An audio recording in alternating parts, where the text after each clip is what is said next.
We got a bit of this giggles today. Welcome back to Escape Reality Star Wars Talk. I'm your host, Caleb. Hi, I'm Seth. I talk Star Wars with this man. This is a pre-recorded episode, but we got the giggles because before I hit record, we were talking about different celebrities that, like, present immortality and also, like, the deals that they had to cut in order for that immortality to kick in. Generally, we're like, oh, well, the deal you make with the devil is your film is going to be good. And then you get to also be kind of presented as immortal, at least, whether or not you're actually immortal. But you're just not going to age, right? Yeah. Which, of course, led us to, well, what if your movie's bad? And so we talked about Tommy Wiseau in The Room, and how the devil was just like, I didn't have to do much for that to happen. I just kind of took a step back and let Tommy do whatever he was going to do. I let him be famous. That was my end of the bargain. And I also let him present as immortal, because he also hasn't really aged much since The Room. And this was brought on by our discussion of Highlander. Yeah. As usual. And an actor that definitely aged, so they had to get rid of him, which I'll keep that spoiler free. He thinks I'm going to forget about it by the time we get there. I won't. Timestamp this. Well, and also now it's on video, so you know it's a little harder to make you forget now. Even if I have a Men in Black pin, you could just go watch the video and be like, "Oh yeah, we talked about that." Just hit me with a fucking neuralizer, like he can never live up to that promise now. Meanwhile, the evidence is on the channel.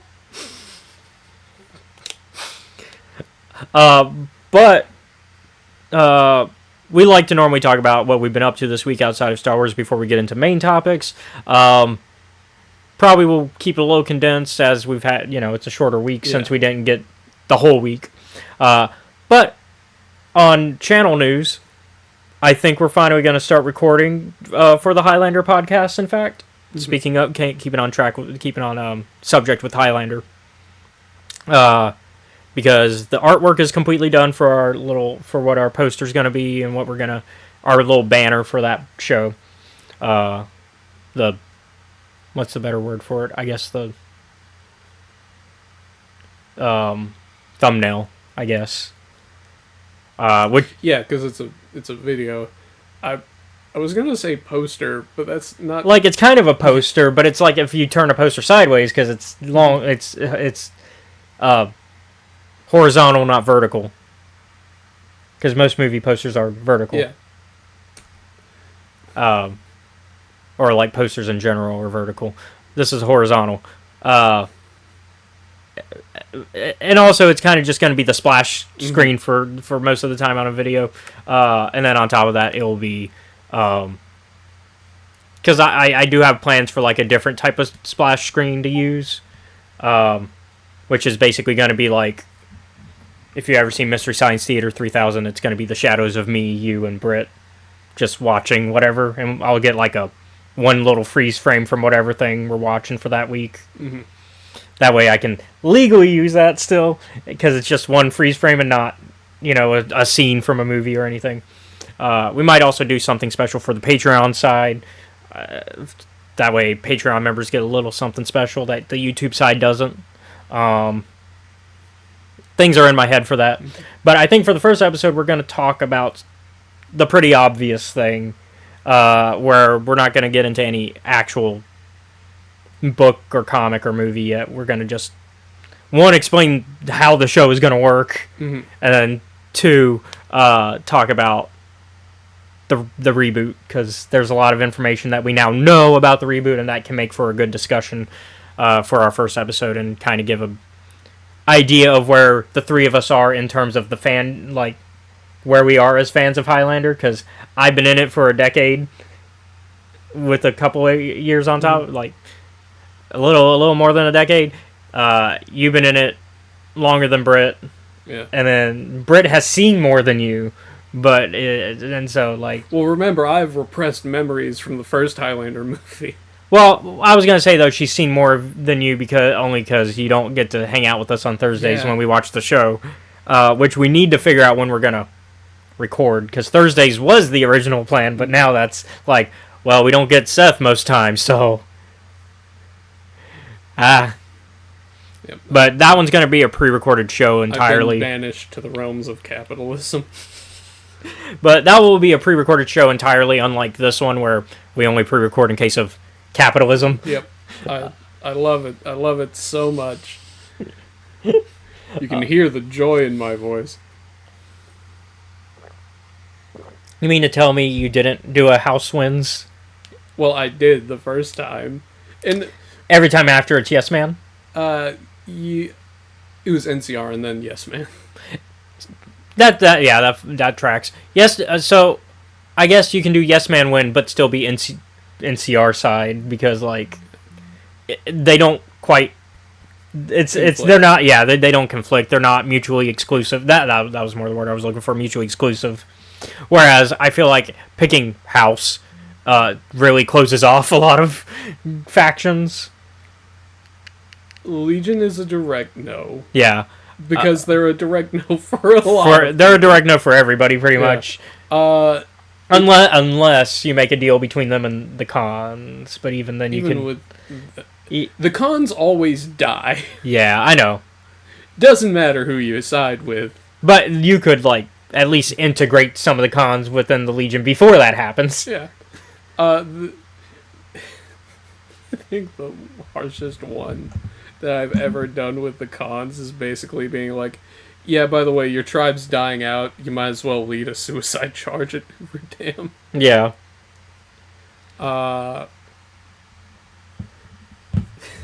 Yeah. And the House doesn't want the NCR completely gone. He just wants them out of, like, stop doing government shit in my area. Yeah. Where I am the boss. Just stay out of my part of town. No, he wants the tourism of it. Yeah. He doesn't want them, like, in charge. Mm-hmm. Well, that's what I mean by stay out of my part of town. Like, you can come and give me money, but don't try to do any of your, new democracy in here. Yeah, it didn't work 200 years ago. It's not really working now. Since we've really jumped topics. Yeah. Funny enough, that is one of the things I did this week. I finished the final episode of. Yes. But I'm obviously, since it's fresh, I'm going for the podcast. We're not going to talk about it on air. We can talk about it off air. I will say, non-spoiler, I really like it. The only thing I don't like is kind of doing the cliffhanger-y thing.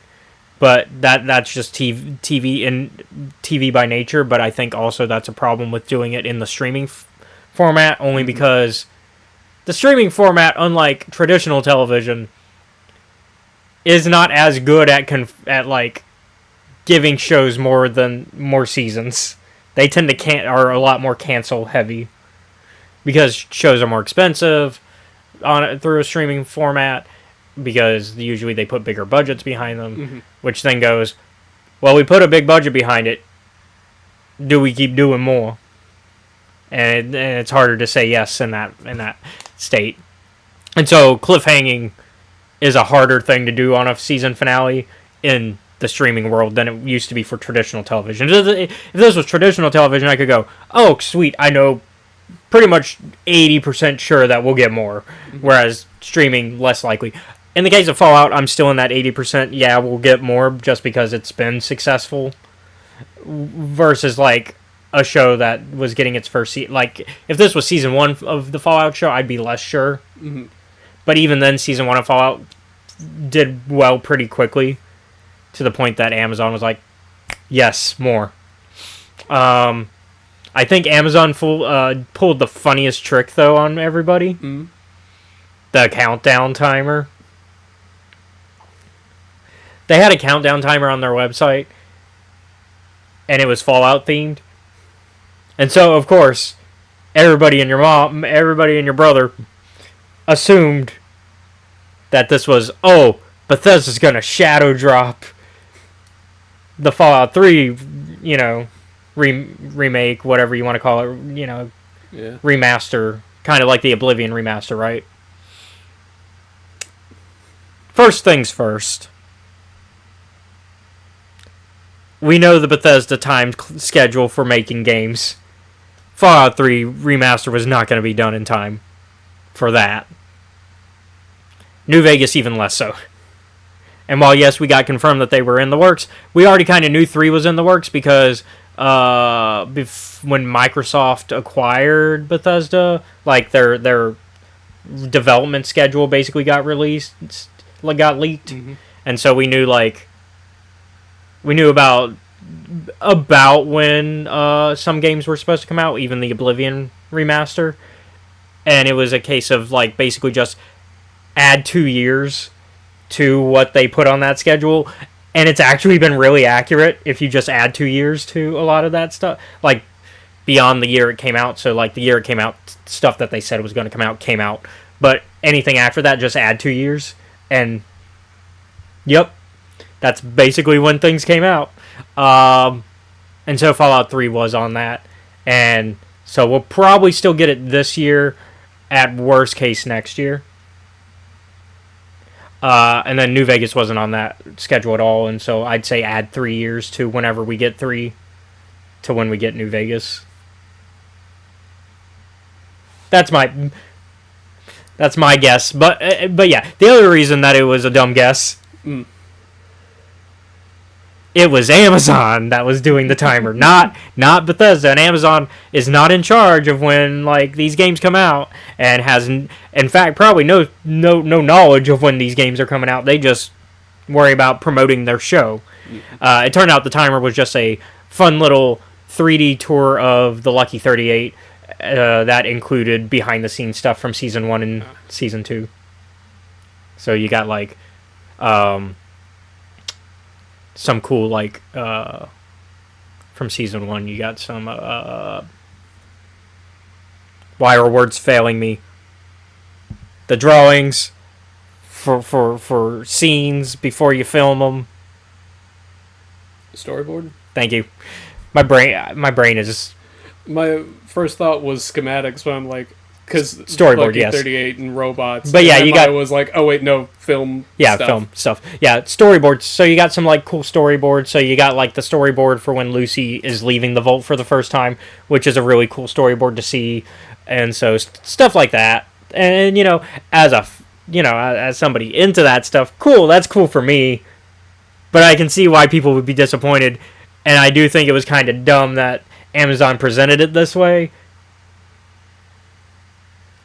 But also, it's not Bethesda's fault, which is what people are yelling at. And it's no. Your anger is in the wrong place.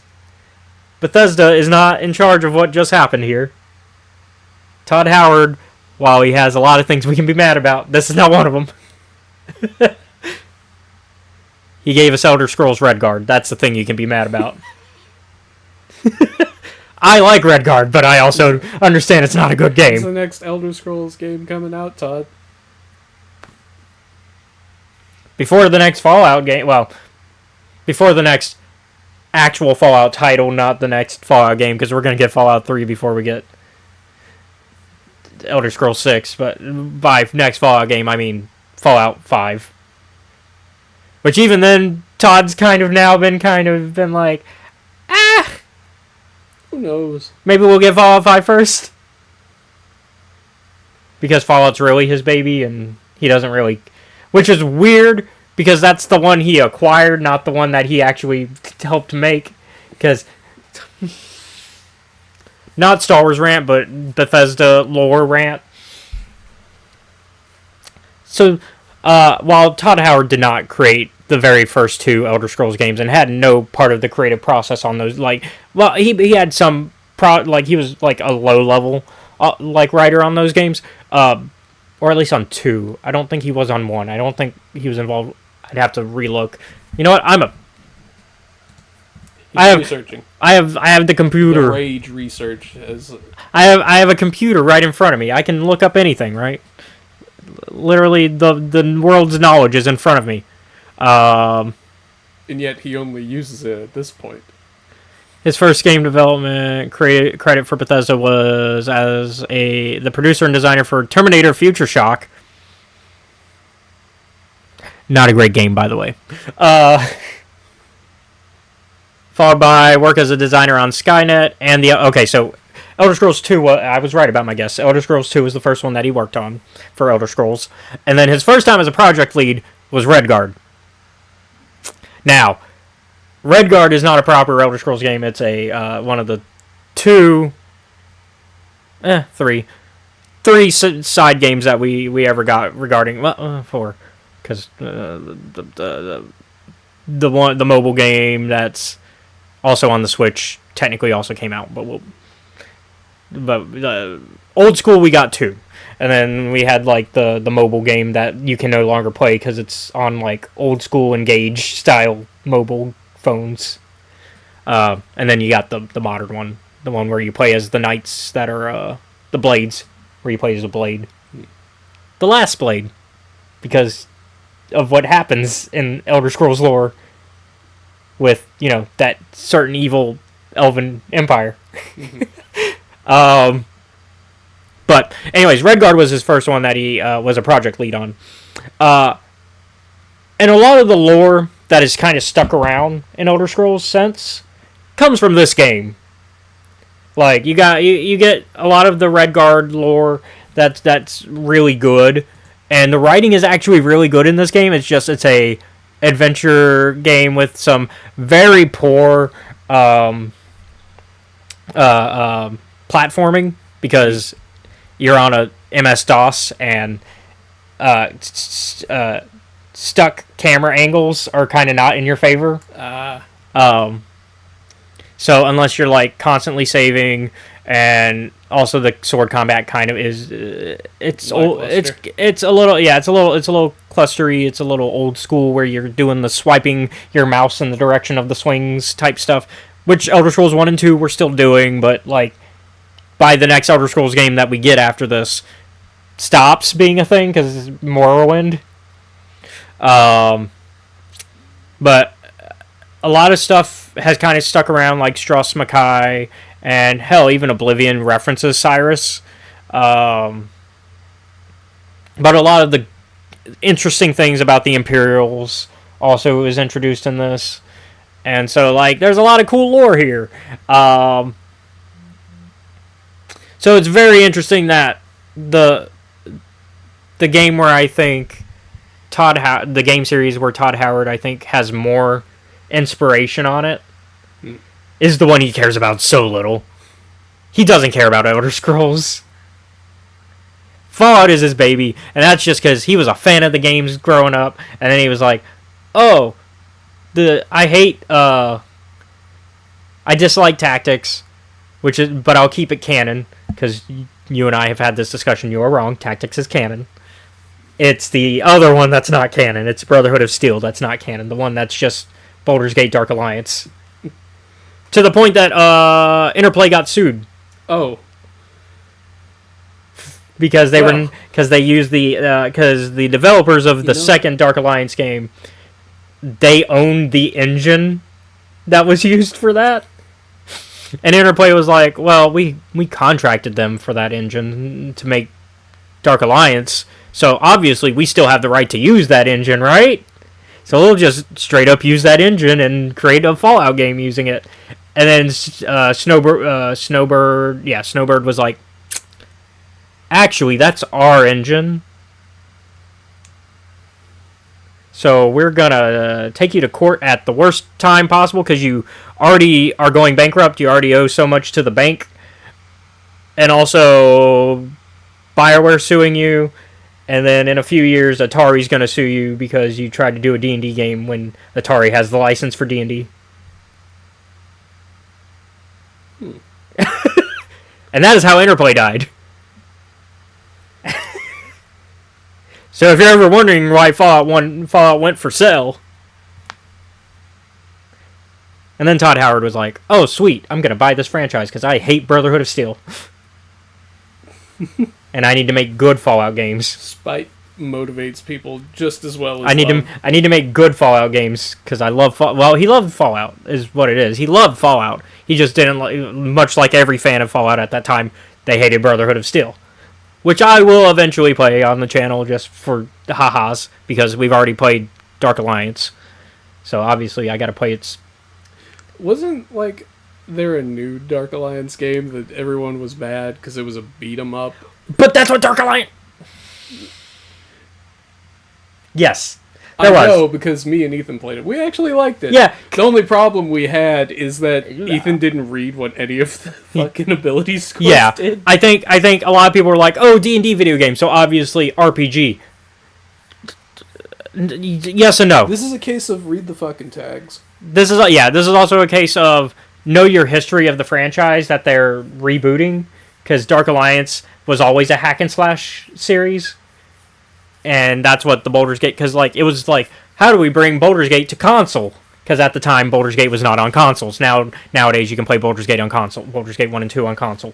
But back then, it was a harder thing to kind of accomplish. To the point that there's a demo where they tried to put it on PlayStation 1 that you can still play. But it is rough. But anyways, they were like, how do we bring Baldur's Gate to console? Because obviously Baldur's Gate is making us money on PC. And people obviously crave the boulders. The Gate of Boulders. But how do we give them more Gate of Boulders? So we can make more money. Because consoles make more money than PC fans. At least at the time. Nowadays, it's about even. But back then, it was more... There's more console players than PC players. Nowadays, I'd say it's about even. Mostly because most people have both. Right. So that's what Dark Alliance was. And so instead of traditional CRPG, because that's harder to do on a PlayStation 2, they went hack and slash with RPG elements, such as leveling up and stuff like that. More dungeon crawly hack and slash, right? Which is why when the new Dark Alliance came out, I knew what we were getting. Mm-hmm. Like, I was like, oh, okay, we're gonna get a hack and slash dungeon crawler, essentially, with this time starring characters we know. Because Baldur's Gate Dark Alliance 1 and 2 are original characters that are just class archetypes. That were popular whenever each game came out. So, like, the first one was... You could be the archer, the mage, or the warrior, or the fighter, right? That was basically your set, right? 2, you could be a barbarian on top of that, which is what I did when we played it for the channel. And then I think they added one other, I can't remember. Because technically you were not playing the same characters as 1, because they were captured at the end of 1, and in 2 you actually save your previous characters from the bad guys, because in 2, at the end of 1, the real bad guys are presented, and then 2, you take on the real bad guy, who is this, like, vampire lord. But then, Dark Alliance, you actually get to play as, like, Dritz, and you know, the companions of the Hall, which are like, oh, I know these characters because I've read some of the books, but, like, and you can play as Dritz, technically, in Baldur's Gate 1 and 2, but you have to, like, unlock them. You have to do, like, a challenge mode. You have to play on the hardest setting first, play the entire game on hardest mode, and then play a challenge mode, and then you unlock Dritz. And then you can play as Dritz in the main campaign. And it's like, yeah, but at this point I played the campaign at least twice. Maybe just once if I went for the... Actually, no, because you have to unlock the hardest mode. So you have to beat it once to unlock the hardest mode. So I played it twice at least. And then I get to play as Dritz. And it's like, well, that's boring. Unless you use cheat codes on the PS2 version, but on the modern versions, those cheat codes don't work because they've like remastered them, and on the remaster versions they don't. Anyways, we have talked about like 5 different games. What have you been up to this week? Not much. Enjoyed a little bit of Fortnite. Yeah, I fell asleep because I went to bed around 8. Been learning a little bit, improving only slightly with the like My Hero game. I found a character that I do like. The My Hero game. Got it. Am I good at the game? No. How's it? Because since I fell asleep on Pixie's stream. Sorry, Pixie, when you're watching this later. How is the new stuff in Fortnite? I mean, I guess a lot of it is just returning items that we've seen before, but... Does it play well, like the items that they brought back? Yeah. Okay. Yeah, it works. I also... What else have I been up to? I've been watching A Night of the Seven Kingdoms. How's that? I'm liking it, but I'm also a big... Like, this is the spin-off show for Game of Thrones that I would have preferred we got first anyways. Because, like, while I like House of the Dragon, I would have preferred this because I like the books that this one is based off more than Fire and Blood. Because Fire and Blood is just a textbook. If you like, it's really just a textbook with genealogies, really. And so I'm kind of disappointed with what House of the Dragon did, because they kind of, like... Because Fire and Blood starts even further back, right? To, like, like, when we see the Targaryens take over, like, King's Landing, right? Or in Westeros in general, right? But then the show is like, we're gonna kind of, like, talk about it, but we're gonna just move past it. We're also not even gonna show the coolest moment that the book describes, which is the Conqueror bringing in a dragon and then burning a keep that's made of stone using the dragon, like melting the stone. Little much, but you know. And I'm like, how do we not show the coolest moment in this book? HBO, you have the money. Give us the coolest moment in this book. In my opinion. But then we just jump to the sibling war. And I'm like, okay, I guess that's the part that most people care about in Blood and Fire, but like that... And it does take up the majority of this textbook for Volume 1, since it's a multi-volume thing. I guess. But I care more about Night of the Seven Kingdoms because I love Dunk and Egg. Dunk and Egg are great. It's also a little bit more light... It's lighthearted for the universe of A Song of Ice and Fire. I see. If that makes sense, right? Yeah. Because, like... A Song of Ice and Fire is what we would classify as grim dark fantasy. Am I wrong? No, you're not. It's just that I'm like, yeah, thinking about other shit that I've seen in comparison. But yeah, like it's like it fits by standards. It is the genre of grim dark fantasy. It's what Dragon Age is kind of based off of. Because they were like, what if we did D&D and Game of Thrones? That's actually like a quote somewhere that BioWare said. So like, and Dragon Age is also very much acknowledged as a grim dark fantasy. Well, the older games are. Velgard kind of less so by standards. Yeah, like in comparison to the other games. Even 3. One would think that, like, I don't know, maybe it's me being unfair since I haven't played a Dragon Age game, but I'm kind of... I think unimpressed, I think, is the word I'm gonna use. Like with the newest one, or... Just with the series. It really depends what you're into. Yeah. Like, because each... We're gonna go sidetrack again. Each game is a different genre of RPG. If that makes sense. Like, when you play them back to back to back to back, which I did do... You kind of notice, like I knew 1 and 2 for sure, and 3 were like, oh, these are different genres of RPG. Velgard also then kind of continued that trend of, let's kind of make this a different kind of genre of RPG.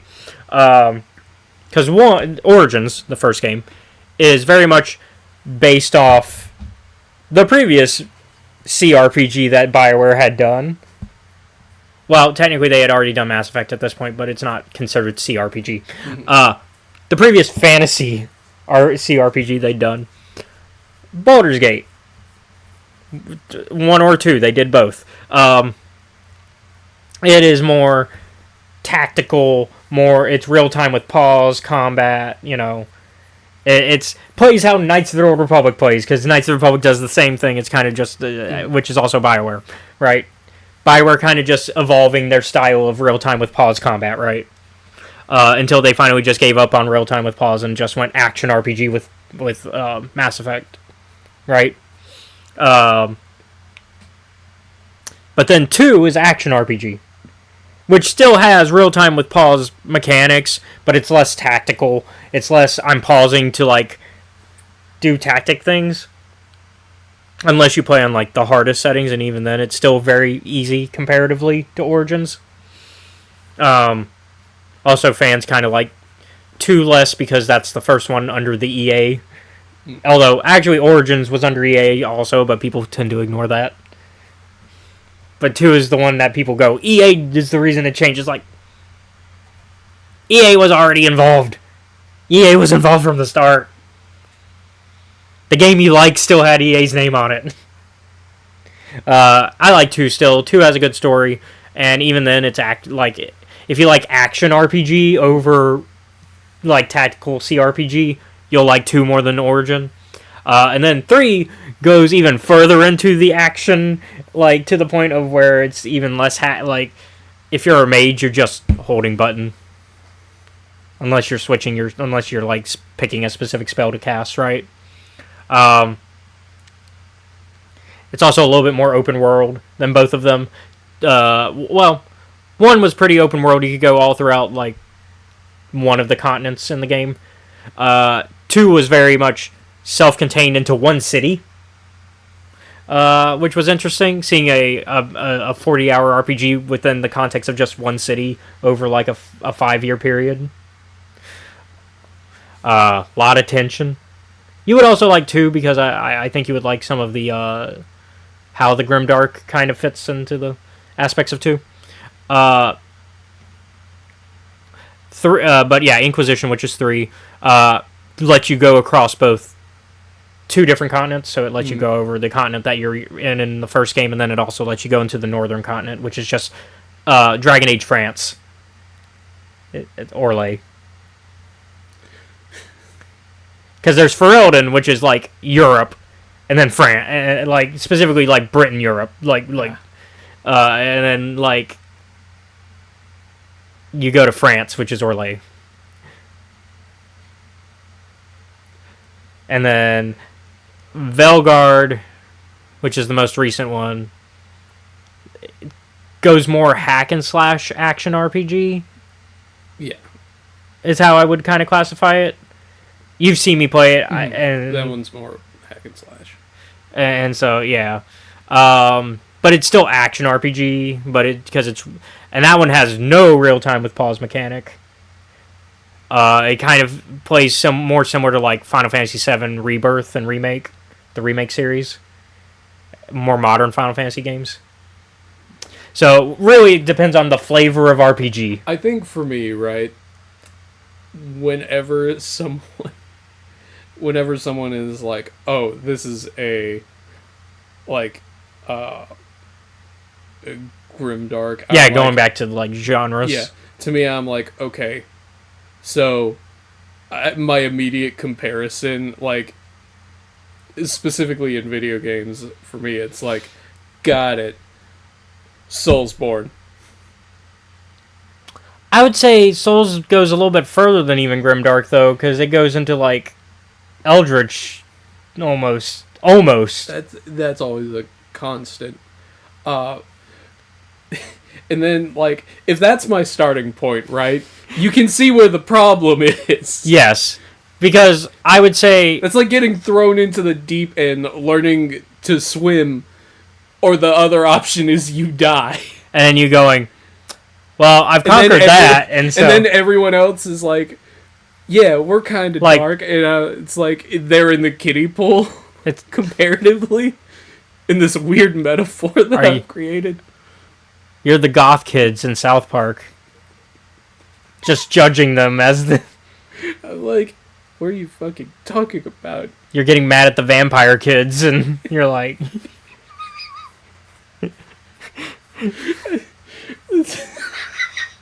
It's a good comparison, I think.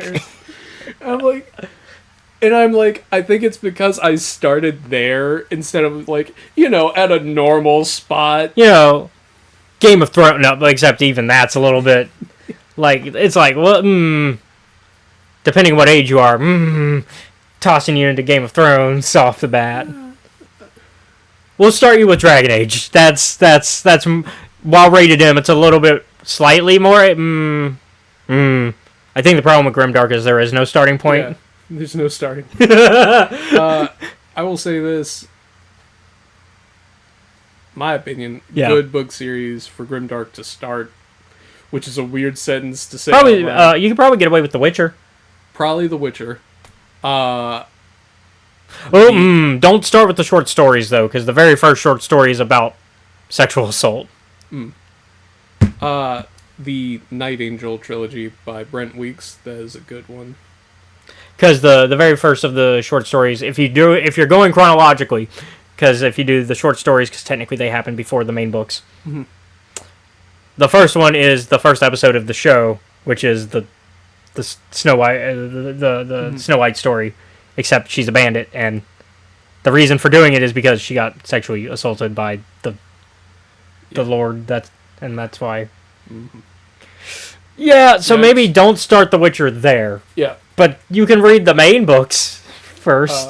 I will say a lot of, like, for me, literature series that actually influence kind of like how I view fantasy are, at least currently, Night Angel trilogy, which has the funniest name for assassins. But we're not gonna get into that. Okay. Because it sounds like... Oh, it sounds bad. Yeah, it sounds bad. Essentially, they're like assassins, but with magic. I just want to know, but you can keep going. Yep. Fablehaven, which is basically... Yeah, you see why I didn't want to say it out loud. I'll say it because it's funny. Yep. A wet boy. I'm gonna really emphasize the letters too, so that way it's even. I'm really gonna mess up somebody who has like can't stand certain syllables when they're together. We're gonna call it a wet boy.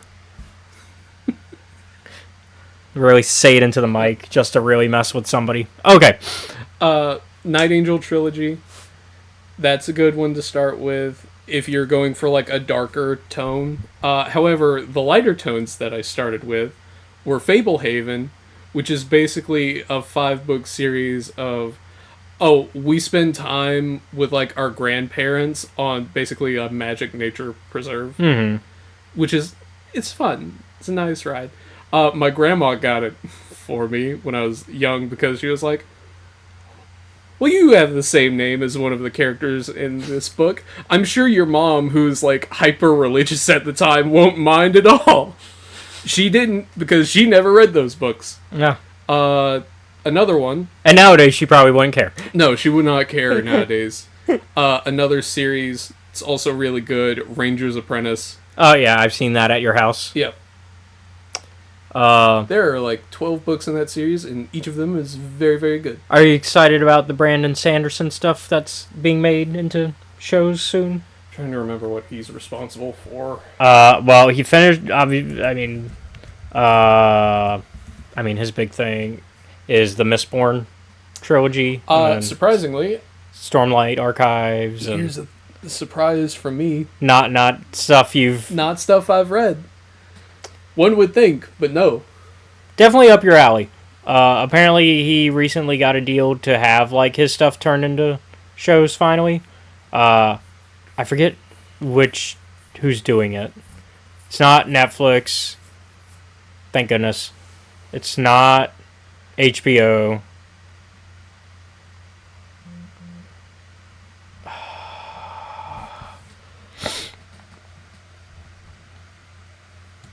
Hold on. Because I think they're starting with Stormlight Archive. Apple TV. So, a little harder for me to watch, but I'll find a way. But most of his stuff is kind of like interconnected in some ways, but also not like you can read each thing kind of almost individually. For me, fantasy kind of growing up, I was pretty basic. I was a basic kid. I got into Narnia. Yeah, got into, as you do. Yeah, got into Lord of the Rings. The movies more than the books, but I eventually got around to them. The animated movie, though, especially I actually watched the animated movie before I watched the Jackson trilogy. Despite the Jackson trilogy existing, or at least, yeah, the Jackson trilogy was completely out by the time I watched the animated Lord of the Rings from Ralph Bakshi, the one where we never got a part 2 because studio execs are dumb, because they said we can't name this movie Part 1. People will think they're only getting half a movie, and then the movie comes out, and then people went, hey, we only got half a movie. And we're angrier because you didn't advertise it that way. So now we're not going to go see it, even though this movie's actually pretty good. Because Ralph Bakshi is a really good filmmaker. Although, I would not suggest watching all of that. I suggest his catalog of films with a grain of salt. Of knowing that his films are very much geared towards an adult audience on most of them, with Lord of the Rings being the exception. Lord of the Rings is the only family movie he made. Sky hit me with this question a few days ago. Oh, is this a question for the pod? From Yeah, we're taking letters now? Okay. Yeah. Okay. And he asked me what my top 3 dragons in all of fiction were. Okay. I have some answers here. I don't think I have answers, but I will let you answer for the audience. Some of them are really weird pulls, but you know what? They're going in. First off, we're just going to throw Parthenax out there, because, our war crime dragon. Everybody likes Grandpa Parthenax. Yeah, because he's a little bit chiller now than he used to be. Saphira from Aragon. Specifically the books version, I assume. No, because I never got I think I read one of the books. I, unfortunately, immediately picked up on this is just Star Wars with dragons. Written by a 17-year-old. To be fair, I probably would have made the same book at that age. But, yes. Yeah. And another wild one, Drago from Bakugan. Okay. That one I know less, but I do know. Mm-hmm. Because that's not exactly a series I've interacted with, but I know the... You know the premise of it. Yeah. Okay. Let's see. What can I pull out of my... I can say it. What can I pull out of my ass? I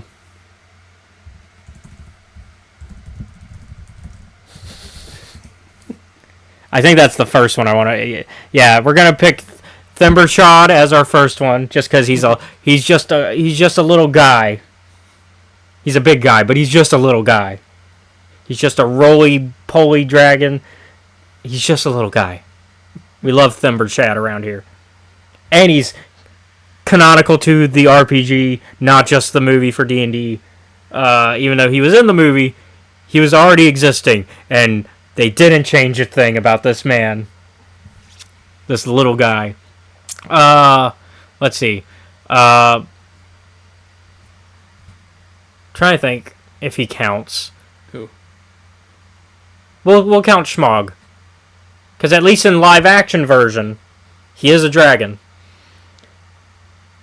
And in the origin, and in the original animated version, he's got the...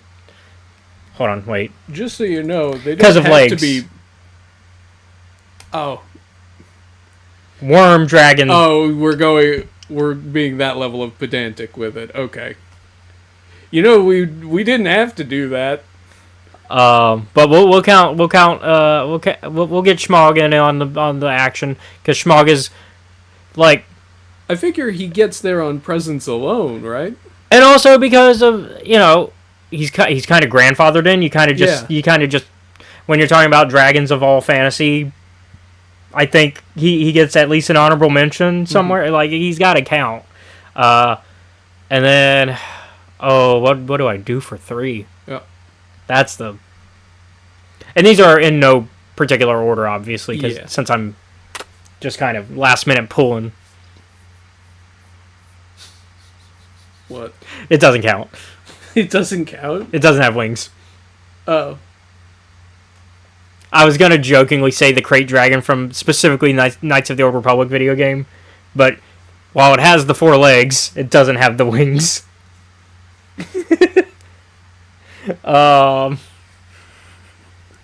also not. I mean, it is fantasy. It's space fantasy, but that's semantics.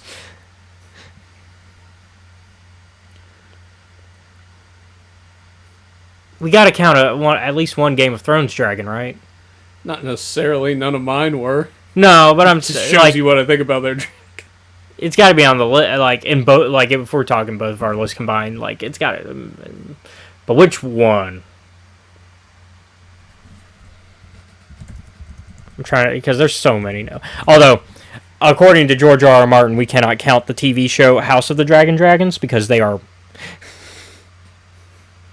Actually, no. That he's upset with the symbol being they messed it up. It was a worm symbol instead of a dragon symbol for the Targaryens. Oh, I forgot a word. Very important. I'm trying to think which one I want to count.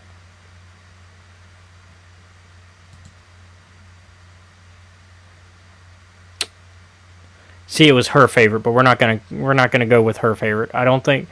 Well, Viserion is deadly, and even more deadly once things happen in the show. I feel like we're safe on the spoilers for that one.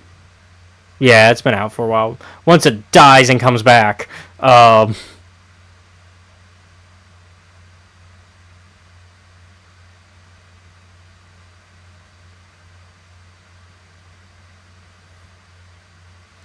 I was trying to remember which one she ends up writing, because it's been a minute. Mm-hmm. Well, I have the box set there. It's been a minute. We'll go with Drogon just to piss some people off because of the whole what happens with Drogon and Daenerys once they get to King's Landing. I like to stir the pot. Just a smidge. Actually, there's some better dragons actually out there. We're going to undo that. We're not going to do Game of Thrones at all. There's better dragons. I know this will do 2 D&D ones but Tiamat, I feel like solid choice. Tiamat's kind of like, I think she's secured similar to Smaug. If we're going with the Hall of Fame drag. Similar to Smaug, obviously we have to have Tiamat for similar reasons of kind of grandfathered in, or in Tiamat's case, grandmothered in. Into those. I guess Bahamut is also grandfathered in. Which, actually, I don't even have to say specifically D&D in that case, because we could go Final Fantasy versions as well. But, yeah, they're definitely, yeah. I think, though, is there anything else that we had before we get into topics? Nope. Okay, in that case, we're going to go ahead and jump into... I went to the wrong folder. I want to read your DM notes. All you see right now is your character, the year that y'all are currently in, not where you're at, because that was a while ago. In fact, that's probably not even the correct year. And then time skip. Yeah. Anyways, so there's no news to talk about really this week. We can briefly talk about the Disney as a whole change with the regime change, but like you that's more insider baseball for me where I could talk about that, but you would not. Talking to you about that would be like, so what do you think about this thing that you have no context for how this works? How does that? What does this mean? Yeah, I don't know what this means. So yes, Bob Iger is effectively retiring, has named his heir and successor somebody that apparently if you were insider in Hollywood, you kind of saw coming. Scotty and I had different guesses. We talked about it, I think, a little bit, but it turned out to not to be our guess. But I'm not, this is a case of I wouldn't have been surprised either way. This is a case of I would be interested if the person that Scotty and I talked about was picked, but also I'm not surprised that it's not. It's one of those cases of makes sense either way. Really effectively what that means is maybe we'll see some changes towards how Disney is operated, both on the Marvel and Lucasfilm end, as well as just Disney as a whole. Yeah. Because regime change just means that, really. Because he's just replacing CEO position. Not executive producer, really, just CEO, so that involves changes to the parks as well, not just movies. So, we'll see. Even before this change, we're getting changes to the parks. Even as Star Wars fans, because Galaxy's Edge is, we talked about the comics that's coming out, but they're already, changing it to where it's not just sequel trilogy legacy over at Galaxy's Edge now. Now it's going to be original trilogy stuff, which is why we're getting some comic tie-ins to that change, which we did talk about coming out. They're not out yet, but we talked about that they're going to be. But yeah, this week we got 3 different things to talk about. Firstly, we're going to talk about Galactic Tales, A Loose Connection. Yep. Spoilers ahead.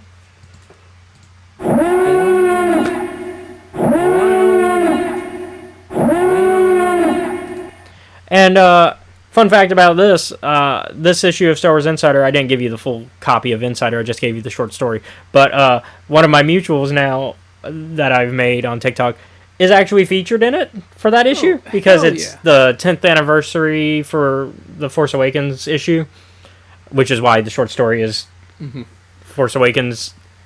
All the issues that came out that year, there were like 3 short stories that were tied into 3 Galactic Tales that were tied into that, or 2, because we got the pirate one and then we got this one.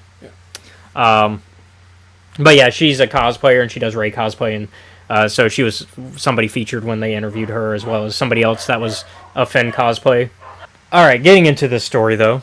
13-year-old Rey is watching over Unkar Plutt's shop, waiting to turn away a client that he was expecting while gone.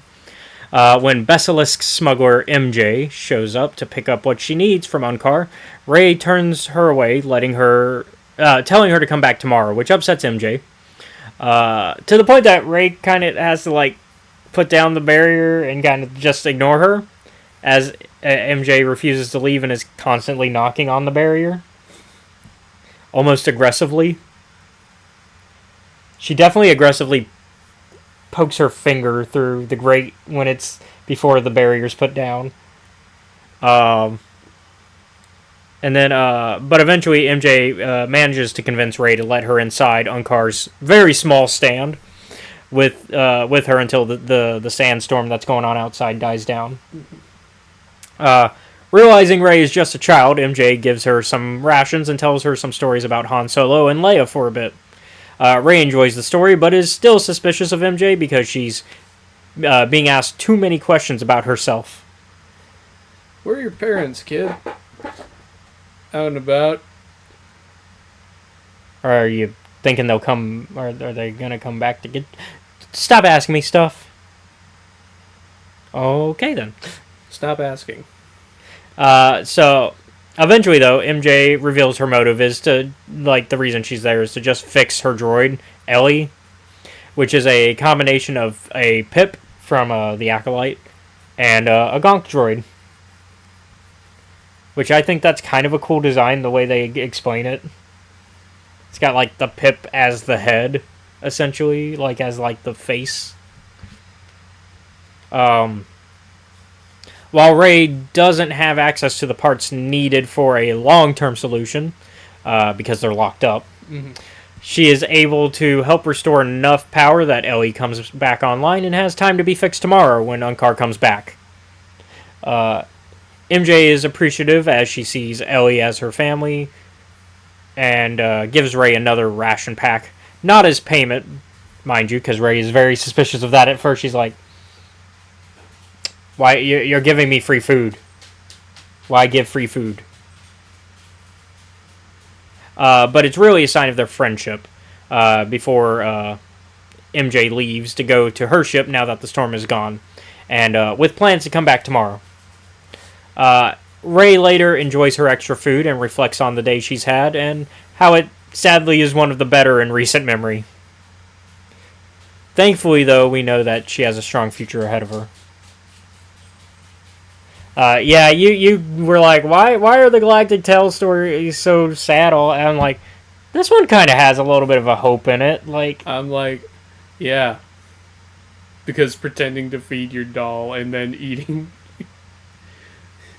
yourself with your parents that are never gonna come back. But you know what I mean? Like, there is a spark of hope still in the fact that we know what happened. Unfortunately, it's more of a retroactive hope because we know what's to come, and not directly from the narrative itself. Although the narrative kind of hints at like Rey eventually going to be leaving, and because even MJ's like, "You sure you want to be here, kid?" They'll come back. No, they fucking won't. But I like this story. It's a good little. It's a very good just character. Story. Like, it's nothing major, but like kind of just gives you more of Rey as a character. I will say I did not expect the theme for 2/3 of what we're going to talk about today to be Unkar Plutt, though.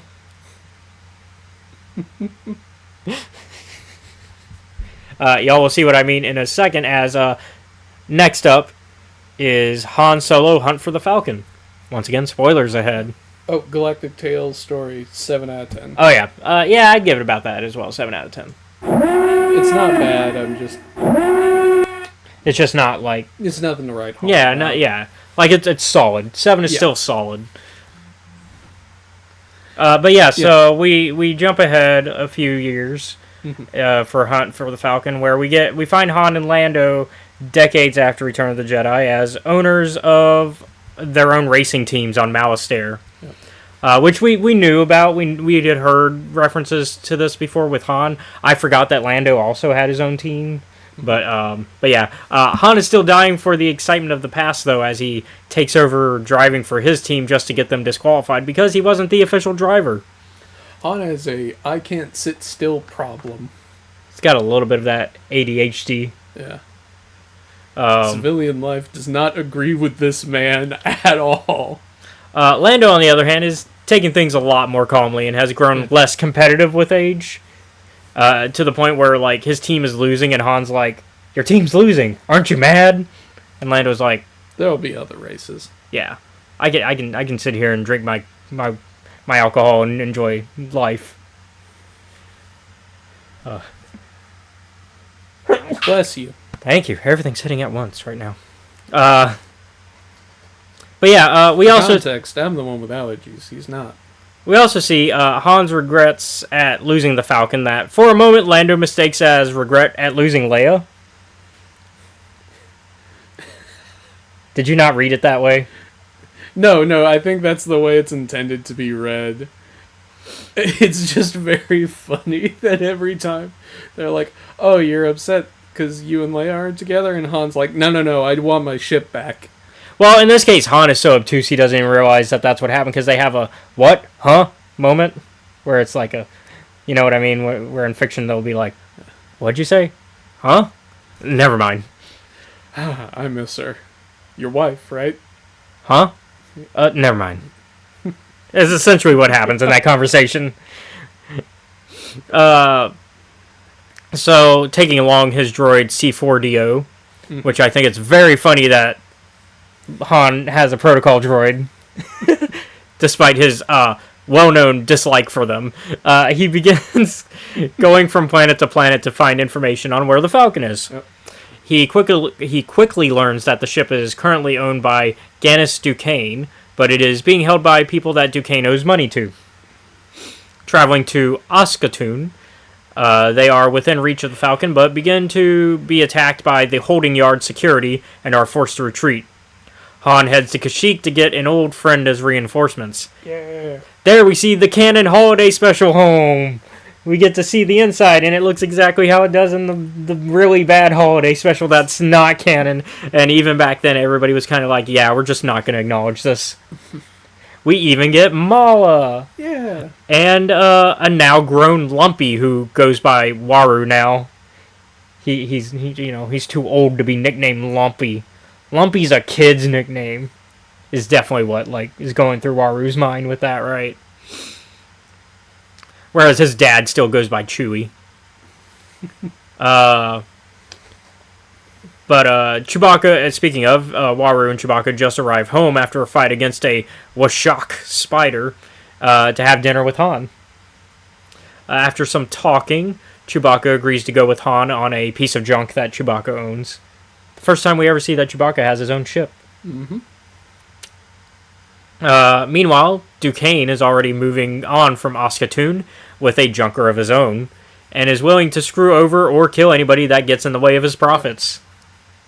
Slight thing, before they leave, Mala and Chewbacca have an argument when Han shows up. Oh, yeah, just a very brief one of like, don't you fucking do it. Like, we don't get translations, but we can assume from context. We get the context clues. But that's like my brother. I have to go and help him. She's like, don't you fucking do it. We gotta find my brother's car. It's his favorite car. Han. Dude, where's my car? Except, geriatric edition.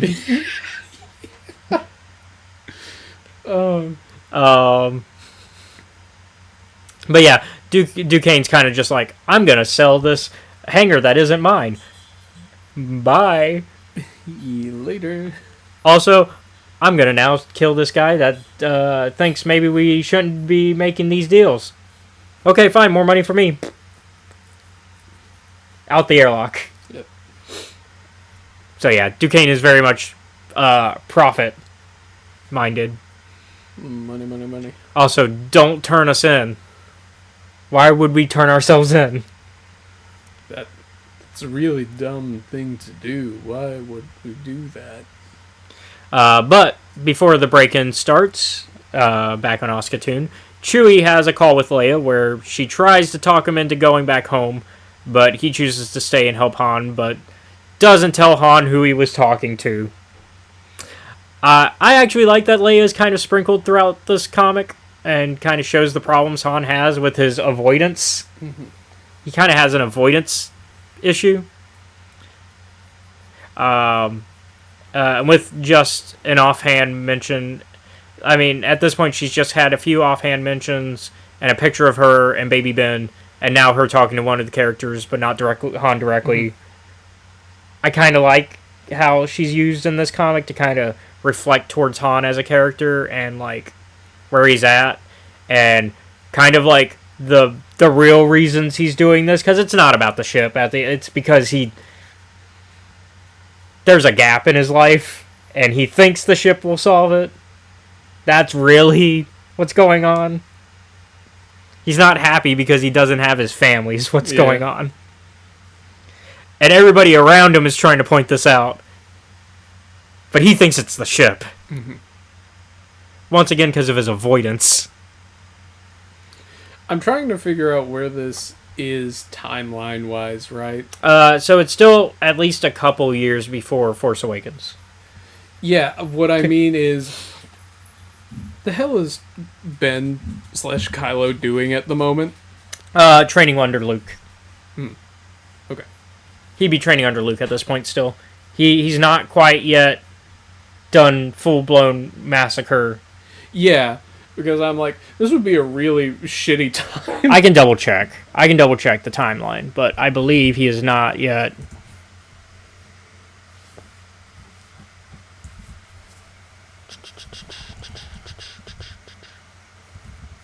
But it's obviously before episode 7, because, I mean, spoilers for the end of it, and we're going to talk about it. He brings Chewbacca back to Kashyyyk, and we know at the start of episode 7 they're both hanging out again and doing like smuggler things. It has to be before that, because it doesn't even end with them doing that. Like, I thought that was where we were building up, but we didn't. So I was like, oh, okay, so we're ending before. And actually, nope, this is after. This is after the rise of Kylo Ren. So, Ben has already gone full massacre. He is currently a member of the Knights of Ren. Because, like... Because Rise of Kylo Ren comic, which you haven't read yet, we haven't gotten to that yet on the show, that's when we see him kill Ren and take on the mantle, which we will talk about today anyways, because of the Legacy of Vader stuff, kind of talking about that lightly. I'm going to say something that might sound wild. Mm-hmm. Having seen, like, both of these, read both the Han and Kylo comics back to back, I think they kind of work okay if they had both just hung out together a little bit more. If Dad had been around more. Yeah. It's a little bit of cats in the cradle. A little bit, yeah. I kind of agree with that stance. I think sending Like, I don't know understand the logic. I don't know if sending Ben to Uncle Luke's academy was the best decision for Ben. Yeah. No. It also doesn't help that for most of his life he doesn't know that Darth Vader is his grandfather. Mm-hmm. Because the public didn't know that. At the time, the public still thought Anakin and Vader were two separate entities.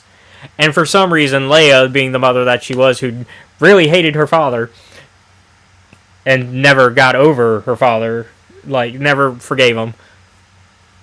Which, is a valid response. She just chose not to tell Kylo the truth ever.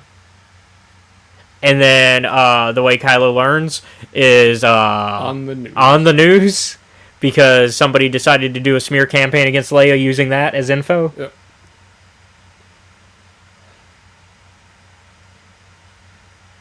But you haven't read that book yet, but we've talked about it. Yeah. I was thinking about this. And at that point, he's already almost like a full adult when he learns this. Like, let's see, 28 ABY, and then math.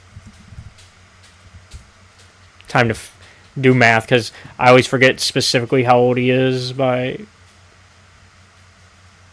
Yeah, because he's born 5. So he's 23 already. He's an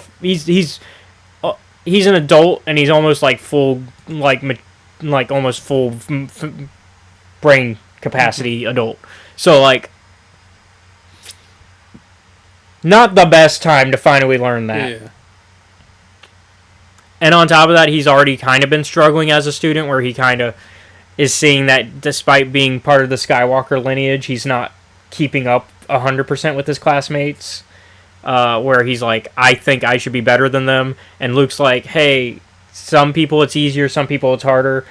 It's the door. For some people, the door is more open than others.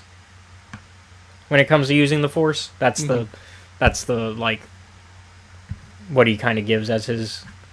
For some people, the door is wide open. For some people, it's locked, and you got to kind of give a little push. And so, Kylo was kind of in the middle of that. Like, from what I remember, it's been a minute since I read Rise of Kylo Ren. Like, he was strong, and he was definitely, like, not lowest in his class, but, like, there were a couple people that were, like, a little bit better than that Luke would pay more attention to, really. Yeah. And even though Kylo's like, Ben is like, I'm better than them, why are you paying attention to them? And he's like, because they need my teaching more. And I'm only one Jedi Master. Yeah. So it's kind of hard. Because unlike in Legends, where he kind of has other teachers helping him, he's just him.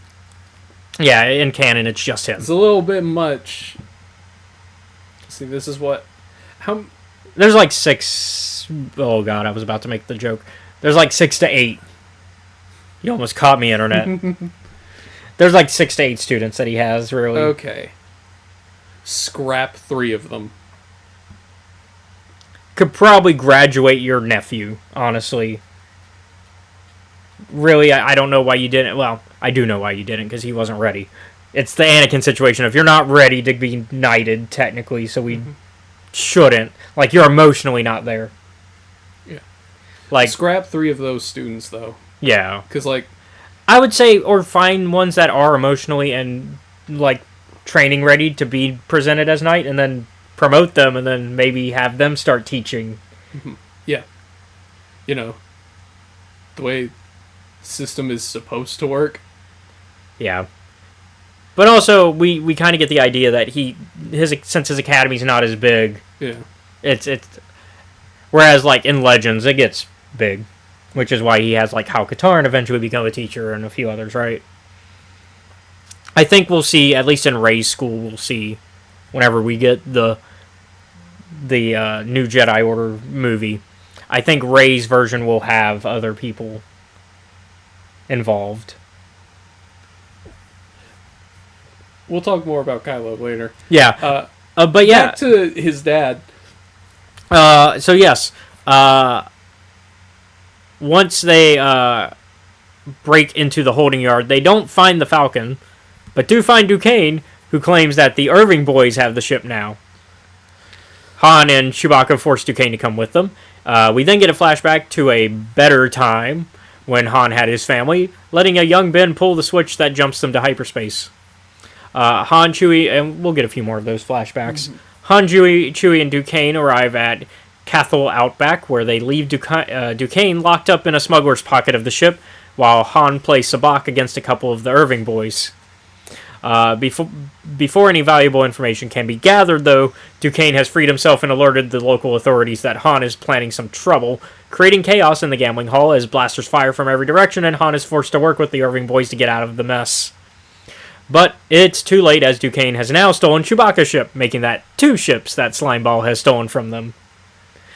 Han and Chewbacca manage to get on the Irving boys' ship and are ready for answers.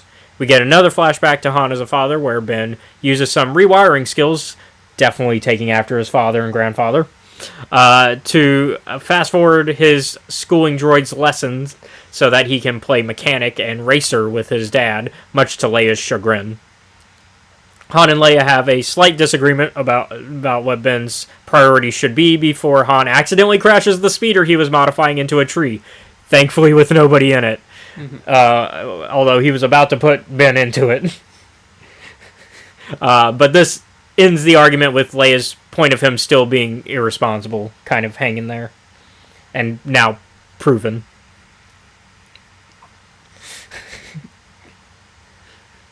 You know, the funny thing is... Yeah. Here's a weird point of comparison. Yep. My dad, who is a mechanic, and this is very important. When me and Andrew were very little, we were like, you know what, go-karts are a good idea. And Dad, being, you know, generally, Dad's pretty good. Made sure a lot of things worked out well.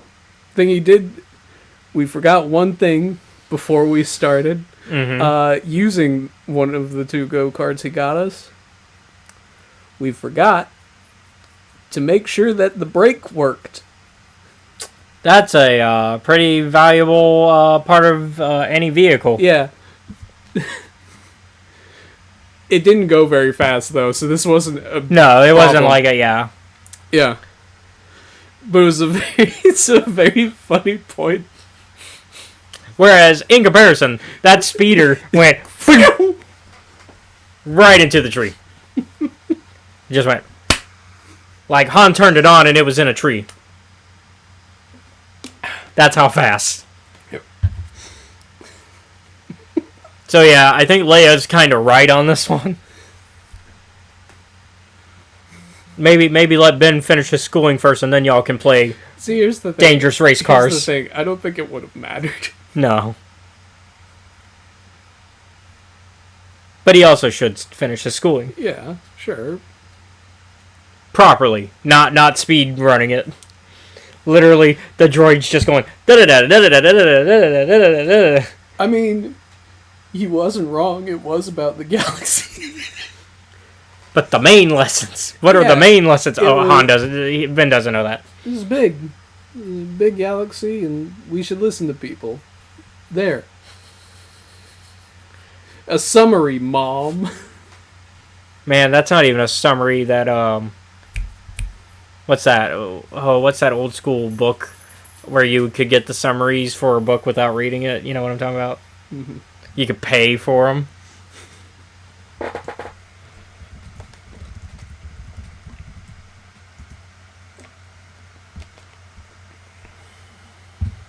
No.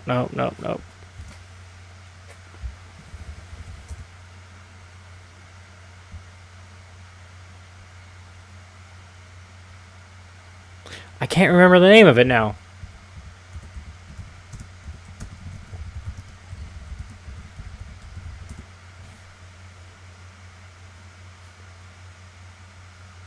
None of these are right.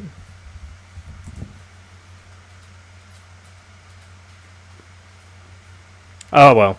Anyways, but yeah, it's basically like one of those like companies that would sell like a book summary, but that's even worse. Because at least in the book summary ones, you could get, you'd actually have more in-depth information. You could just be like, see, I read the book. Here's like me writing about like... And then your teacher would be like, no, I know the website you bought this from. I Nowadays, you got to do AI checking. Ugh. Scary. It's gonna say Fire Pages, but that's not the name of it. Mm-mm. Anyways, beyond the point. Back in the present, it seems that the ship was stolen from the Irving boys by Unkar Plutt, with them providing evidence via a hollow image of him with the Falcon, with the proper coding that shows it wasn't faked. Once they take the Irving boys ship, so they can track down Plutt, Chewbacca finally confronts Han about not talking to Leia in a long time. Last time Chewie talked to her in person, she told him she still obviously cares for Han, and Ben needs him, but it seems Han is disinterested in them. And from the looks of Leia in that flashback, I would say before Ben goes massacre, because she's a bit younger looking. Yeah. Was it before or after they drop him off at Luke's Academy? I would think after dropping him off at Luke's Academy, though. But I mean, that would imply, I guess, that Leia and Han were still kind of invited to come, but that they chose not to because they thought they'd interfere with his training. Is that pre or... It would have to be pre... your grandpa was one of the evilest people in the galaxy. It's before that. Okay. Yeah, so they both... God damn it. Yeah, they both kind of failed Ben. Yeah, that's a double parent fail. Han, more so, Han straight up abandoned. But I'm like, I don't know what... Because we're not seeing a lot. Whereas Leia went more... I'm going to let you live on Uncle Luke's, like, academy, and you're going to go live with your uncle. Yeah, but from what I've seen, I'm like, what, a fucking hollow call is too much for you? From what we understand, Leia thought she would be interfering with his teachings. I haven't seen any of that, so they both are really bad right now. Yeah, you don't have that information yet, but from what I can tell you and what I remember, that is the reasoning behind Leia's I'm taking a step back. Go focus on your politics, Mom. Go do that. And then get backstabbed by one of your friends who then decides to use a secret you told him in confidence to betray you and then also kind of ruin your family. Unintentionally, that part. Don't worry, you were already halfway there. That part kind of was unintentional, but this just, Just really hammered it home. But yeah, it starts to set Han a little straight from the looks of it at first. Yeah. And just then Chewie suggests they go to Jakku, which makes sense to Han in order to find Unkar. Yep. The new plan is to get the Falcon back, then set his life back together. Mm-hmm. Han and Chewbacca plan to arm themselves for the fight with Plutt, but unfortunately, Duquesne is listening in to this somehow. We don't really get how he did that, but he's somehow listening in to them from his ship in the Irving boys' ship, even though they're not like on comms or anything. And then sends a warning to the junk boss himself, allowing Plutt to be prepared for their arrival. It seems, though, that Han has very quickly changed his mind on bettering himself as he starts an argument with Chewie over him talking to Leia behind his back. But before either of them can actually start swinging fists, which they almost do, they get attacked by ships sent by Plutt. The two manage to work together like old times, forgetting their fight at least long enough to defeat the ships and land on Jakku, where Plutt and two droids are waiting for them. Han once more thinks back on his life as he and Chewie are placed into a prison by Plutt and his men. He apologizes to Chewbacca for pulling him away from his peaceful life and getting them into another classic Han Solo mess. As the two are being transported to be killed, they pull a classic fake fight to free themselves and defeat the guards, which is kind of a throwback specifically to the Solo movie. Han is still dead set on getting the Falcon back, but Chewie storms off, forcing Han to follow, while Plutt sends more guards to find them. On top of that, Han and Chewbacca walk right into a nest of Voral serpents, and we get a little Indiana Jones joke with Han saying everyone hates Voral serpents. Han gets some help from the guards, just so he can shoot them, and then frees Chewbacca from the serpents as well. Han finally agrees to just steal any ship they can from Plutt and get Chewbacca back home, but they find it strange that when they arrive at Plutt's lair, it seems almost unguarded, with droids no longer chasing them as well. And Plutt did indeed have a trap for them as he gasses the two of them, putting Han in a dream where Luke, Chewie, Ben, and Leia are all on the Falcon as they run into Imperial forces, making Han save the day as everyone, except Ben, argues about Han's devil-may-care attitude. Ben's more just like, yay, daddy, make things go boom. Han wakes up to them locked up again, but Chewie has already handled the guards and has the key. Still not wanting to give up, Han pushes for them to break out, and they face Plutt, with Han going hand-to-hand solo, pun not intended, against the junk boss. Plutt, of course, cheats, pulling a blaster out on Han, but he forgot the Wookiee. A big mistake. Never forget the Wookiee. And they gain the upper hand again just for Duquesne to show up and aim the blaster at Han now. Only for Plutt's droids to now show up, forcing Duquesne and Han to work together. They all agree that they should just cut their losses so they don't die. Only for Han to last-minute betray Duquesne by tricking him into going outside the ship they're stealing to check something while Han takes off without him, leaving him to his fate with Plutt and his droids. And even Han's like, I can't believe he fell for that. Yeah. Han returns Chewbacca to his family, but with the promise that they'll still find the Falcon one day. Han later tells Lando about how close they were to finding the ship, and Lando, as his friend, tells him to relax and take it easy as the two share a drink, ending the hunt for the Falcon for now. You know, we don't see enough. Like, it's pretty rare for Han to just be like, what if I hit you with my fucking hand? I didn't think that would be something I'd ever see. Also, I guess it's implied that Unkar's not that far off from Han in age, because, like, they both make, like, you're getting old jokes to each other. Han's like, you're getting old, I'm about to get paid. And Unkar's like, so are you. So are you. The legends are getting a little exaggerated. Like, there's a lot of, like, Han, don't you know who the fuck I am? I'll honestly, like, because I thought this comic would honestly end with the part where I figured we'd get to them starting their Rathtar business. Mm-hmm.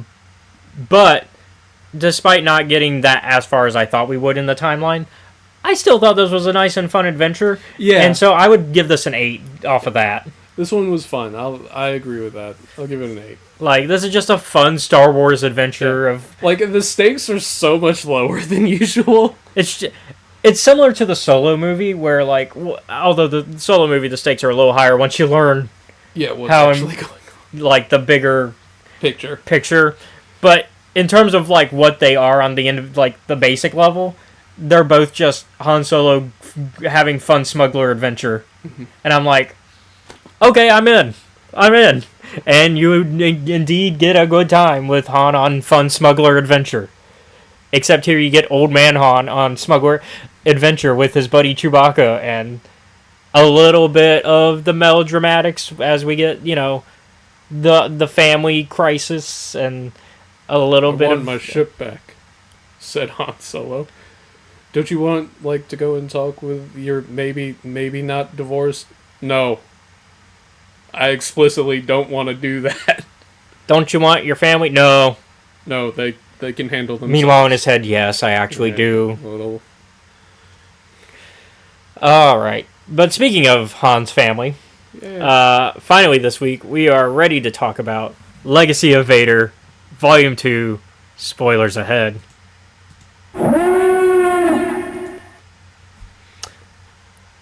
Yeah, I did the thing from last week again. We do 3, 2, 1. Last time we left off, Kylo was hunting for a Jedi that survived Order 66 at Vinay's advice, and had found one on the planet Lati named Grandia, who managed to steal Kylo's lightsaber.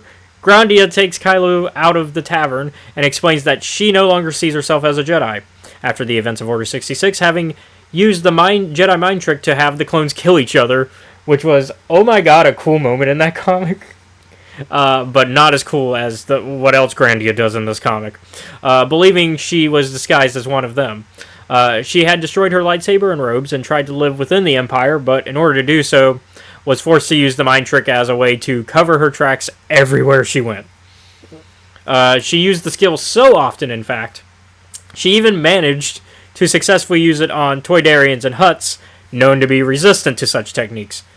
Eventually, the Inquisitors were sent after her, and she managed to only live thanks to using the trick on 9th and 13th Sister, but just barely succeeding in that. Dude, I don't think I've ever seen... Like, while Obi-Wan is the character that introduces it to us, I don't think I've ever seen a more... Like, if someone mastered a trick, I'd say Grandia's mastered it. Yeah, it was very much a... Fuck the rest of these Jedi Force techniques. I just need this. Yeah. And, she lived as far... spoilers for this comic, she still escapes at the end of this. Because, with enough of this story time, Kylo takes his lightsaber back and slashes at Grandia, supposedly killing her. But it seems her mind trick capabilities have gone full Scarecrow fear toxin, where she tells him that Luke is dead, something he apparently didn't know yet, before escaping the night of before she escapes the Night of Ren, which I thought two cool things in this. I love the full Scarecrow fear toxin moment with Grandia, and then but the other thing is learning that Kylo didn't know Luke was dead. Because this is the first time we kind of learned that.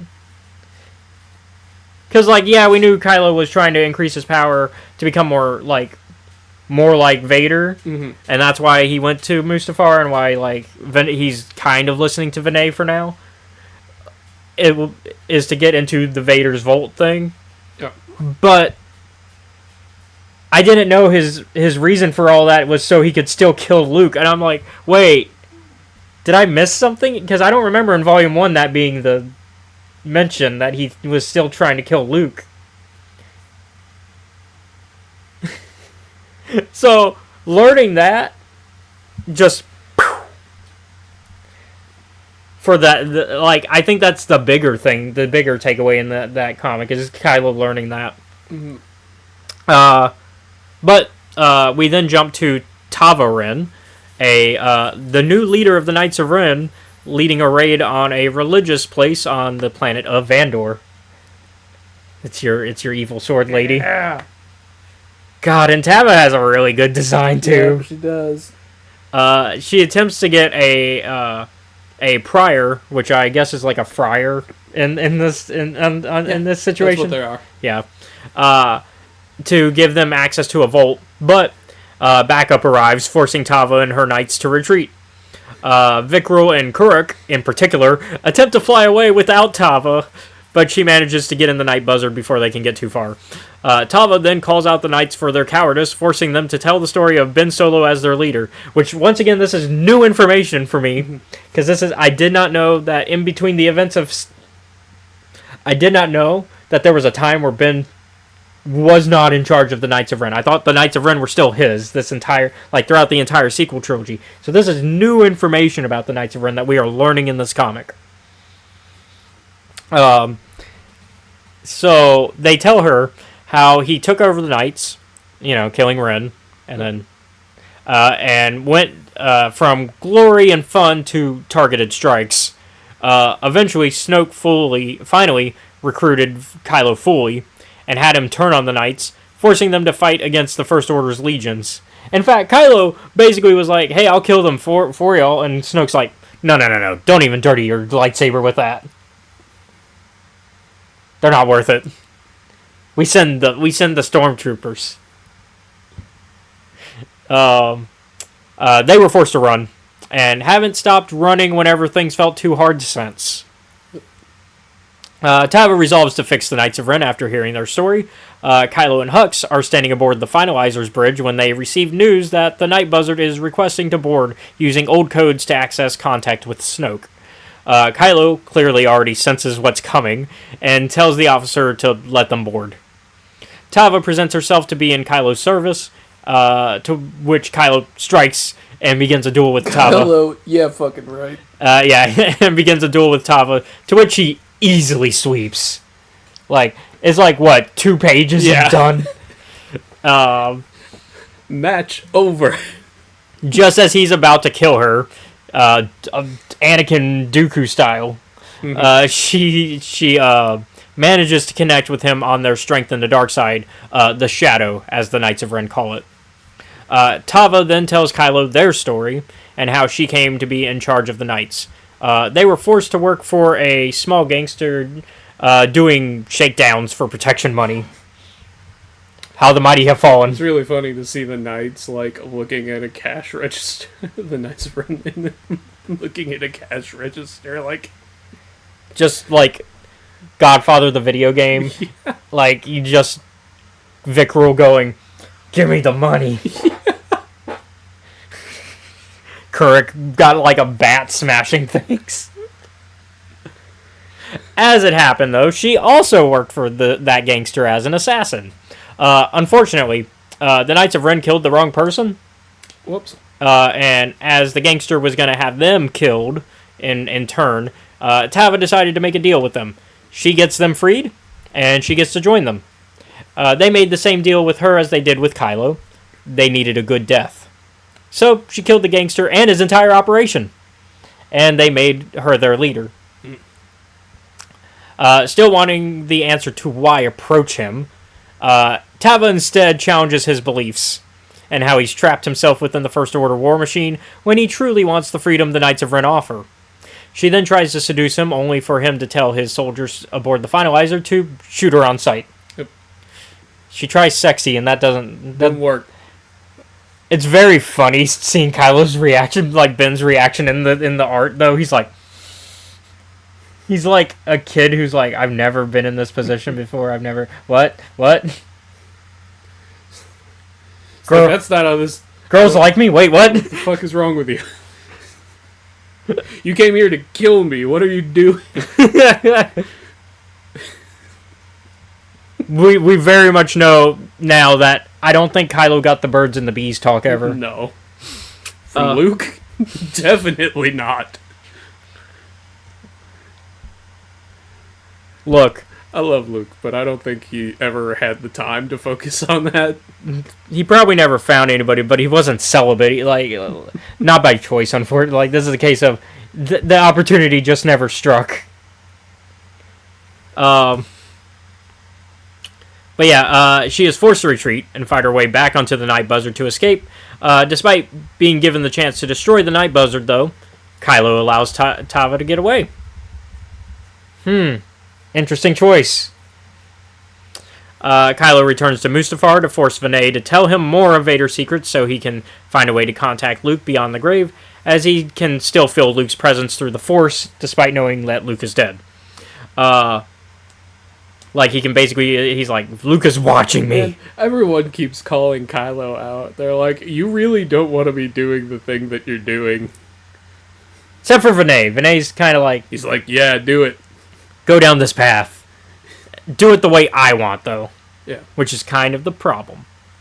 As Vinay tries to lead Kylo to Vader's vault, but it doesn't allow him to enter through a force trick of some kind that we've already seen before. The puzzle still isn't puzzling.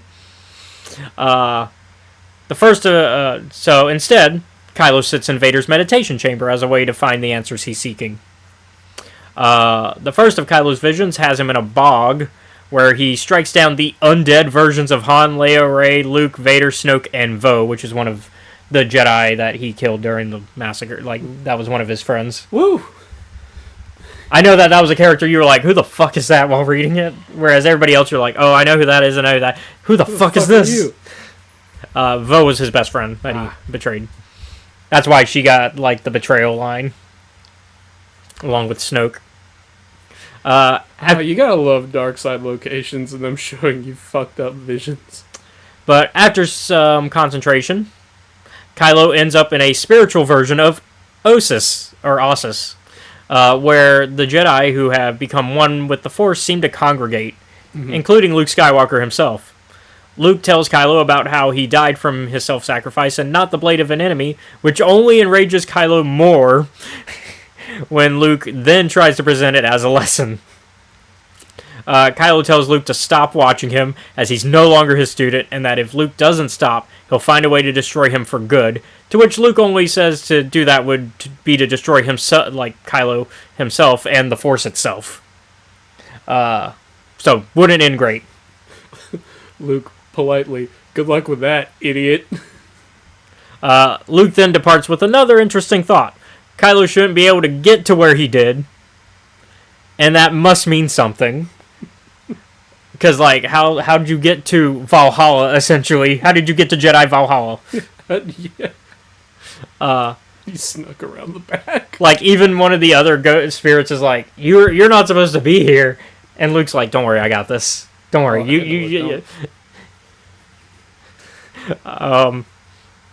But yeah, and so, like, that's the first thing that he, like, calls out.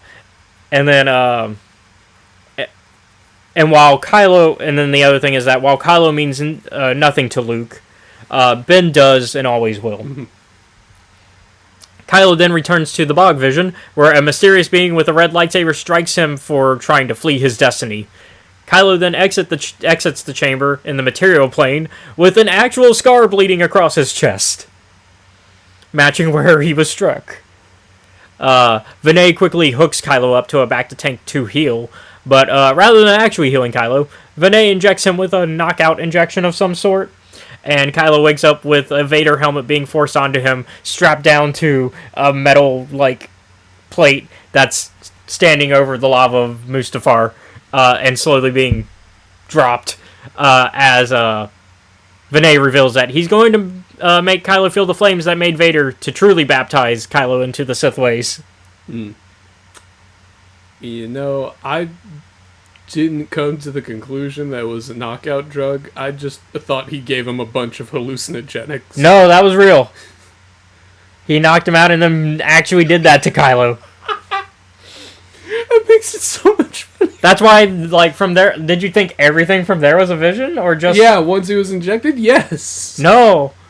Like, the order of operations as I understood it was Force Vision, got slashed, back in the real world, put in the tank, injected with hallucinogenics, back, go through the lava, back in the real world where stuff tries to But how would he go from that to real... Because he never broke out of a back to tank. He does, I'm pretty sure. No, he breaks out of the lava pit that he's been put into. I will pull up the panels. I need to make sure of this, because we then immediately see him going through a dungeon. Yeah. Let's see. Pull up the comic. I should clarify. The order that I read these in was... You read the Galactic Tale last. Yeah. Galactic Tales last. Was Han first? Han, then... So mostly in the order that I would have... I went chronologically, but yeah. Because obviously he does go into vision again, but like that's not till. Because hold on, I want no.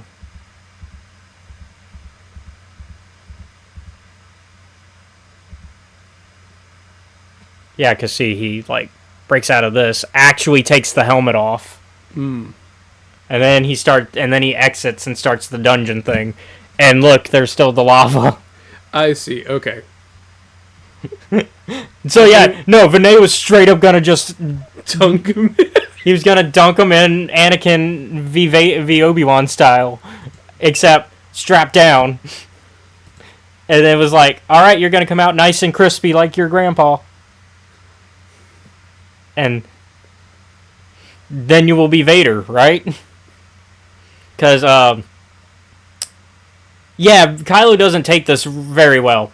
Rather than letting this happen, Kylo gives chase to kill Vinay, finally, while Vinay tries to give his reasoning. He merely wanted to leave his own legacy. That's all. One that would provide a new Vader to bring order to the galaxy. Because, Vader was such a good leader. He would kill those who failed him, and that forced everybody else to fall in line and do the job correctly. And that also forced them to kill their underlings who failed. Keeping everything, orderly.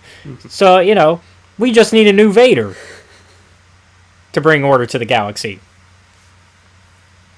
It's not going to work, but now, though, Kylo is a failure, and Vinay has decided to just try to properly kill him with droids. Yeah.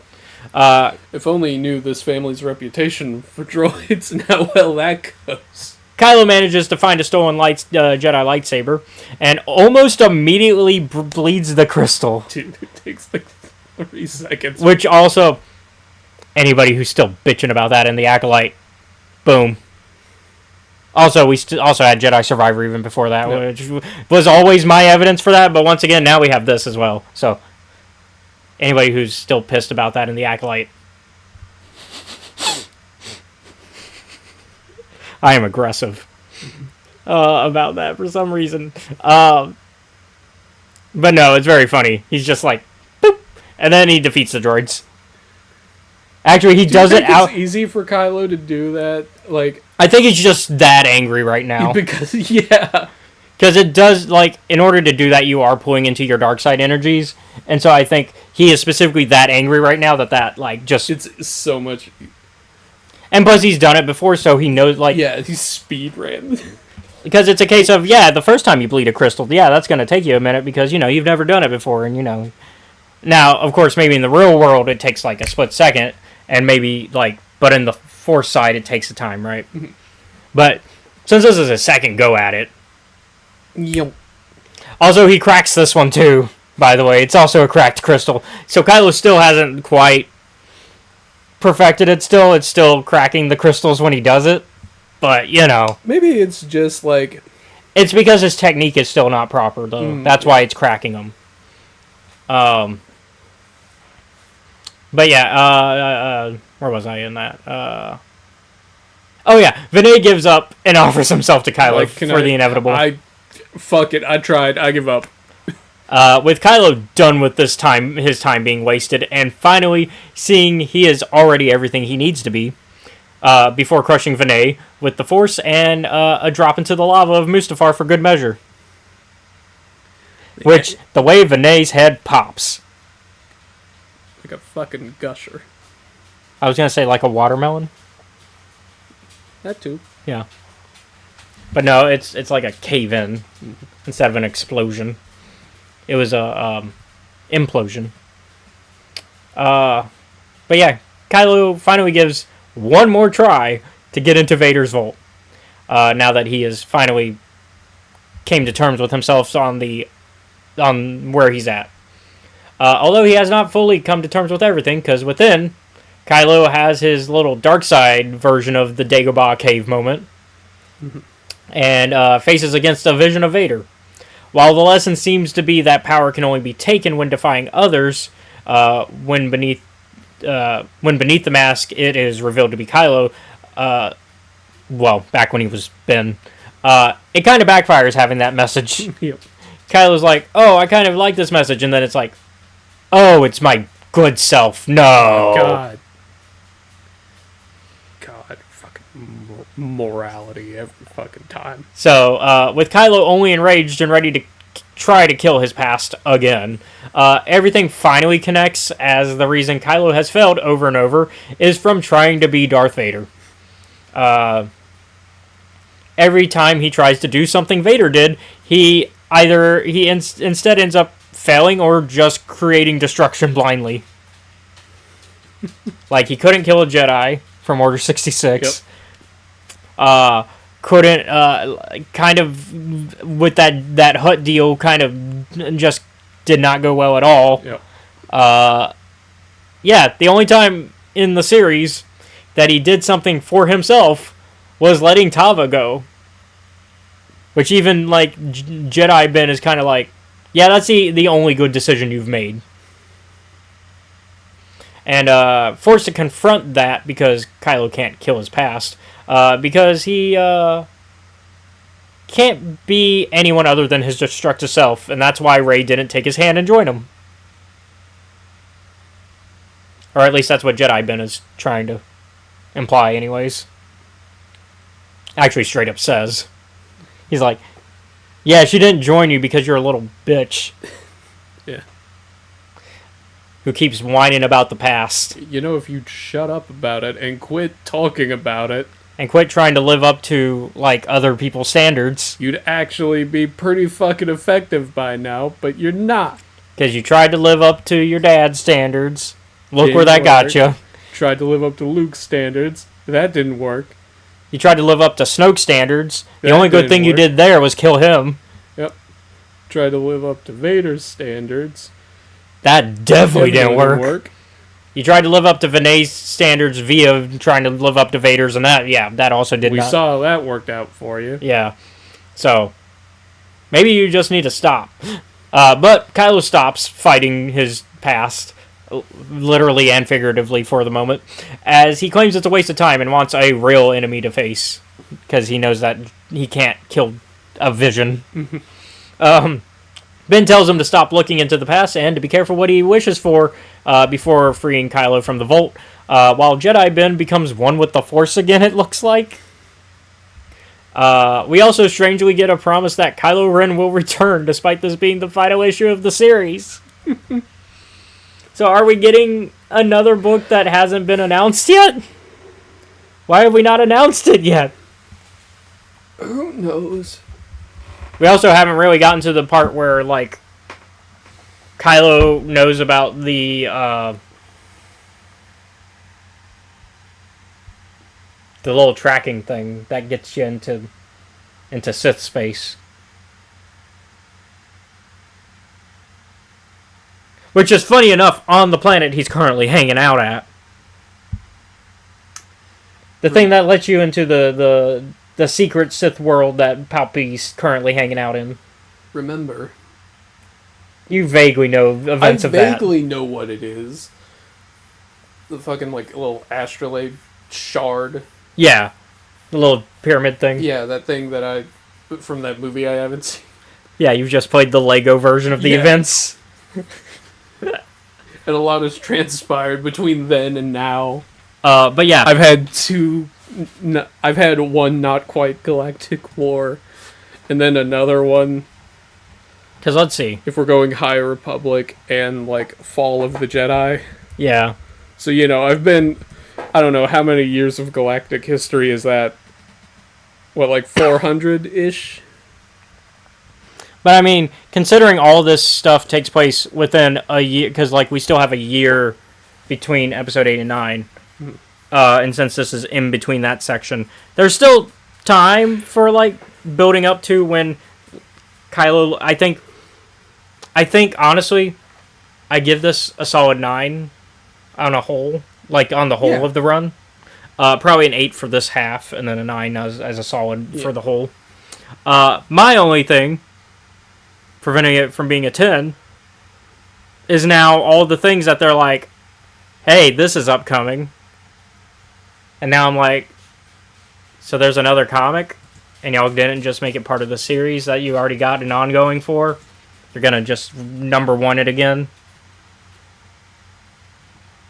And you also haven't even announced that series yet, so we don't even know what's going on with that and when it's coming out. If it's coming out. Because there are things that I now want answers for. Something happens to Tava between the events of this and 9, because she's not in 9. Yep. I think Kylo retakes over the Knights of Ren for a bit from the way that they're presented in 9, before he then has to fight them when he betrays Palpatine. Before he betrays Pappy Palpy. Grand Palpy. Grand Palpy.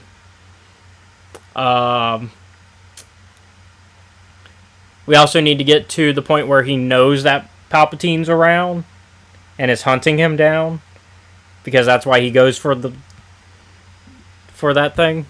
Oh, it's gonna bug me that I keep saying that thing. Did you get that thing? That thing I sent you?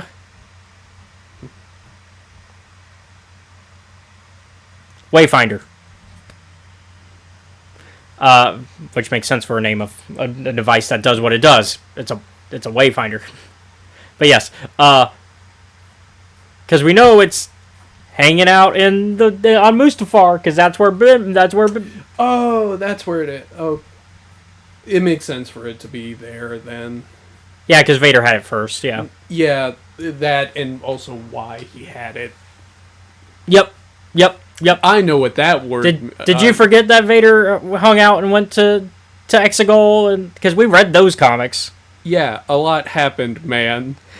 Yeah, because he fought the Eye of Webbish Bog, got access to the Wayfinder, went to Exegol to go figure out what Palpatine was secretly up to, and Palpatine's like, cloning myself. Except not really. I don't think he revealed that, but he was like, Sith crystals. Also, what the fuck are you doing here? You're not supposed to be here. Well, now that you know about my evil Sith cult, get out of here and do other things. Also, I'm going to make sure that this guy watches you more. My little assassin boy. Yep. My puppy kicker. The royal puppy kicker. Man who kicks his own droid.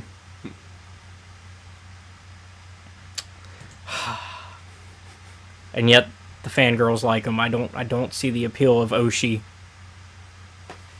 Oshi of Bastoon is a puppy kicker. That should be a line for some of y'all, even with the hear me outs. I get, like, on the, like, physical appearance, he becomes hear me out. Because, you know... Am I spelling his name wrong? May want to Might be this one. try and You know what? see. Let me just... Oh, yeah. I was spelling it wrong. Ochi. Yeah. Some of y'all, like, Ochi, like... Yeah, I get on the physical appearance, it's definitely a hear me out. But on the... once we get into the personality, he's a puppy kicker. Like, Secrets of the Sith should have ruined that image, the man's image for y'all. Knowing how he treats Dio. The droid, not the not the anime puppy kicker. Sorry. Ochi and JoJo's Dio have something in common.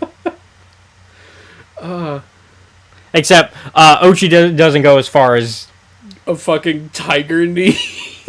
Well, I mean, also killing the dog. Yeah.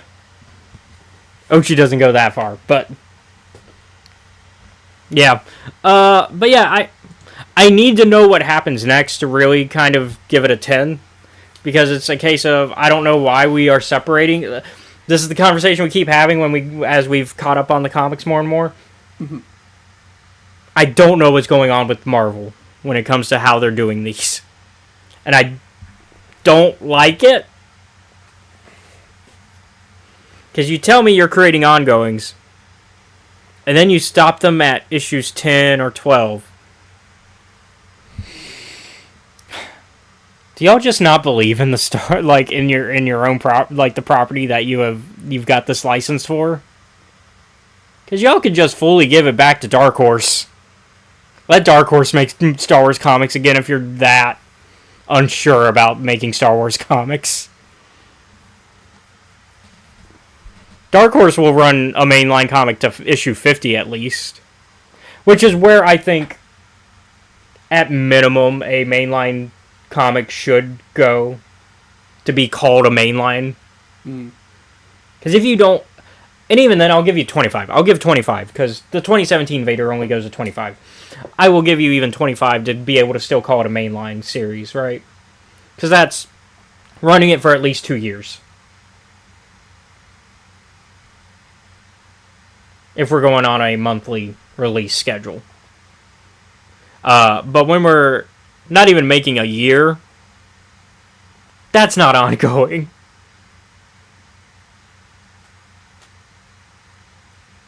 I'm trying to think about, like, what are some logical difficulties they might be having. I don't know. I don't think it's a logical thing. I think it's something behind the scenes on a business end where they don't think that these comics are making money. But then at that point, why keep making, like, why keep the license? Give the license to somebody who will do it, you know?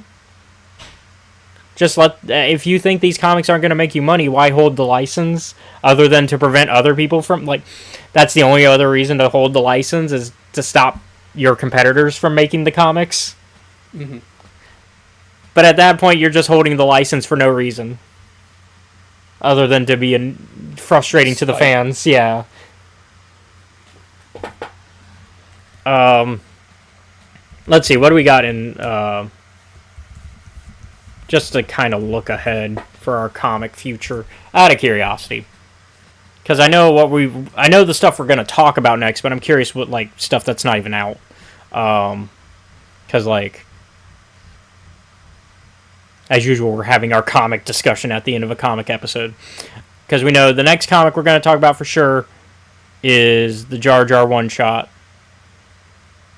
That's just going to be a fun little thing that is going to put Jar Jar and Keller and Beck together because they're played by the same actor. And written by the actor. So okay, that'll be an interesting thing. Yeah, it's Ahmed Best's first time writing something like that. So I'm curious to see what he delivers. The other thing is the supposed mainline Star Wars comic that is already ended at issue 10, and that one is the New Republic. It's just called Star Wars New Republic now, as the trade paperback's going to call it. Which, okay, so we're already ending our actual proper Star Wars, like the one that's called Star Wars. Like, that's your main line. You don't stop the main line. That's like if Marvel said, we're gonna... A good example of this. Spider-Man. Mm-hmm. Ton of Spider-Man comics going on at the same time.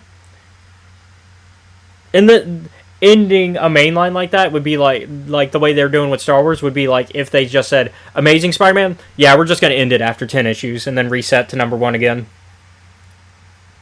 Like, in a few months, but we're not going to tell you when.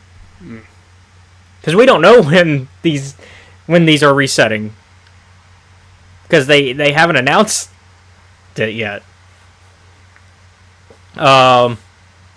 Meanwhile, and then, of course, still staying on the Marvel side, we got Boba Fett Black, White, and Red to catch up on as well.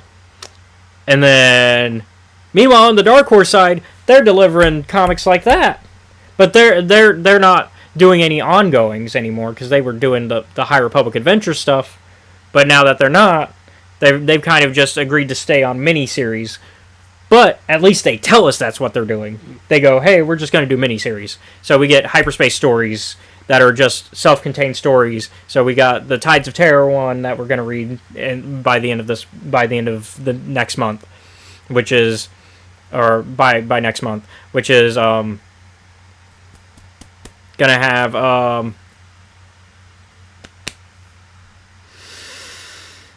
Kit Fisto. And then we're gonna have Codebreaker, which is Poe Dameron one that we're going to talk about in that same episode, hopefully. And then, like, we also know about the one you're hyped for, the next Bad Batch one. That's also Dark Horse. And then we got the Grievous one, which is just a graphic novel one from Dark Horse. That's just self-contained. Once again, keeping it mini-series, essentially. Except they're just going to release it in one go.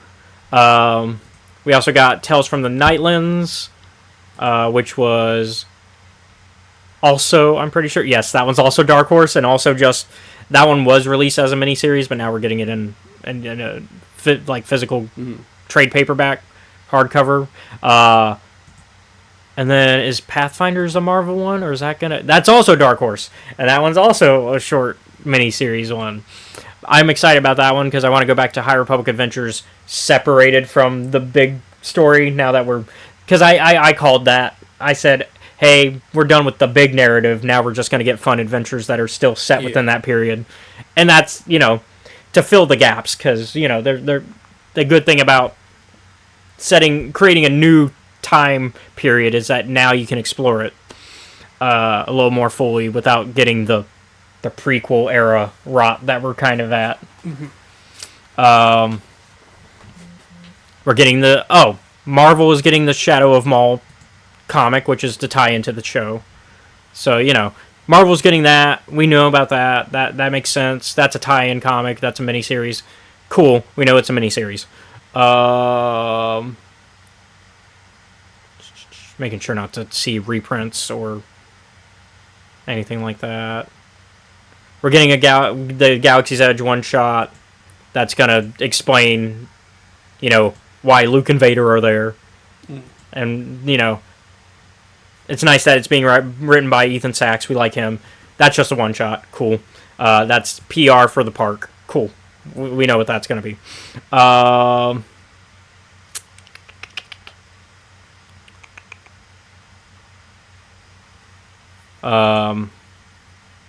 Not Marvel or Dark Horse, but we know about the Visions manga that's coming out with your stormtrooper-looking Jedi, samurai named Tsukumo. That looks interesting, but that's that's gonna be self-contained. And then we're getting a lot of reprints. We're getting a lot of reprints and a lot of putting into hardcovers. Oh, and then we get those fun little the small graphic novels that we talked about when they were announced. The ones that are being made by Mad Cave. The Smugglers, the Jabba's Race one, and then the one about Luke and Luke when he was a kid. So we don't know any major ongoing that's going to happen. Literally, and this is the schedule all the way till October of this year so far.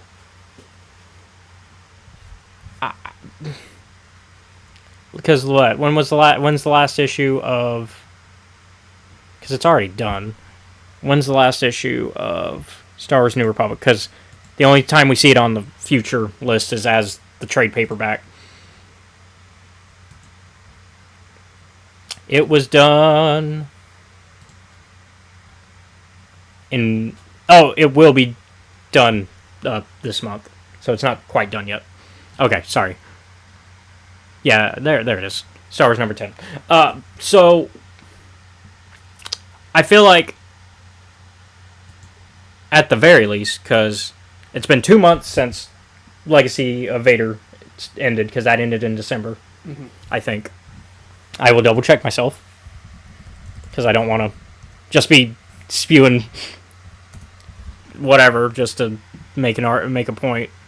Okay, it ended last month. Okay. I would say by next month, we should hear something about the next Kylo Ren comic, in my opinion. Give it a month gap to, have them maybe develop more of the story, whatever they're doing, right? Issue 1 should be almost done of whatever the next run of Kylo comics are called, right?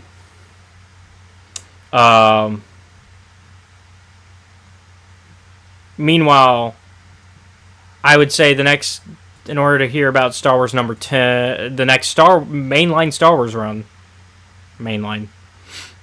I'm going to call it that. I'm going to air quote it until they start actually doing proper mainline. I'll give them till April, reasonably, to, like, say something for the mainline, because, like, how do you start exploring the part of Star Wars that we want you to explore, and then go, 10 issues? Because so many people want the main trio post episode 6.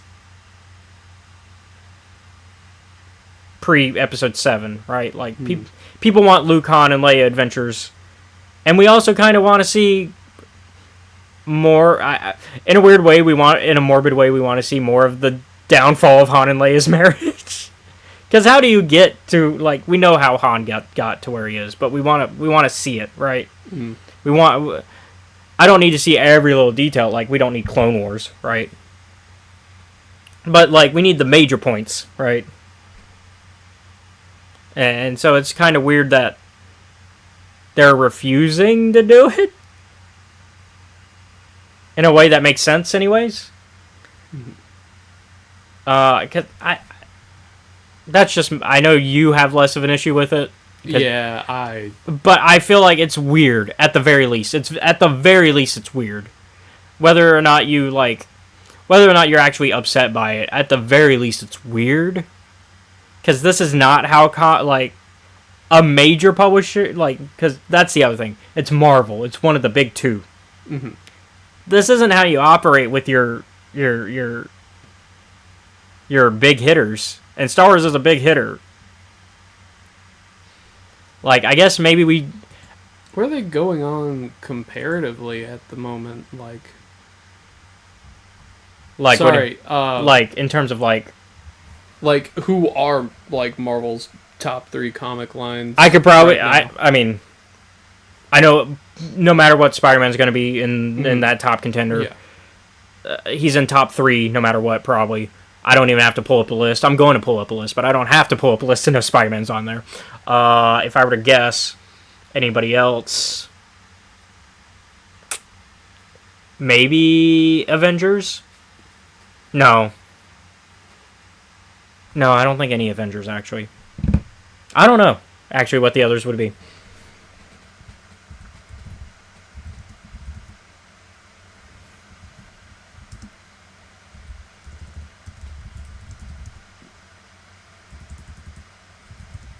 Obviously, probably going by sales is what we want to...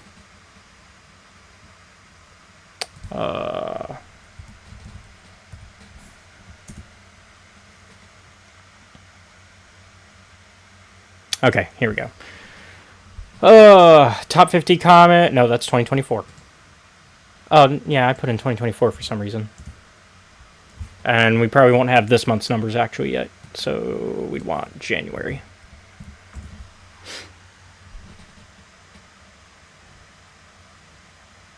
Maybe you still go by that website? Just look for January. No?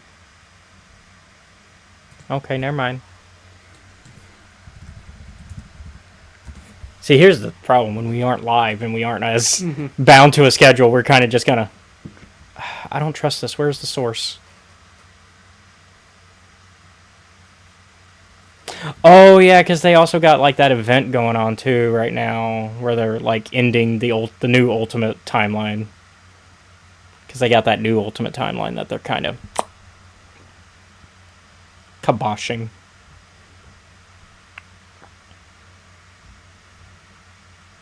That's Image Comics.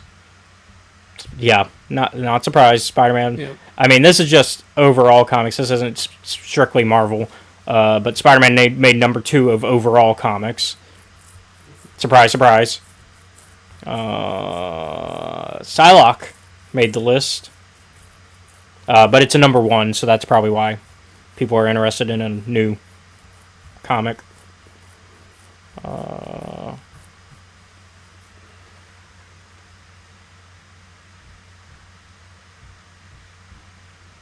Problem is this list isn't strictly Marvel.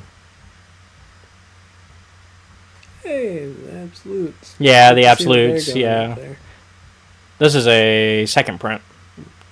Interesting, a second print. I would not think a second print would normally be in a top 10. Marvel top 10 comic series is really what we want.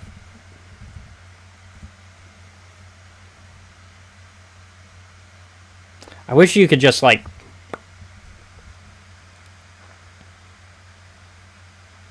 that's last year.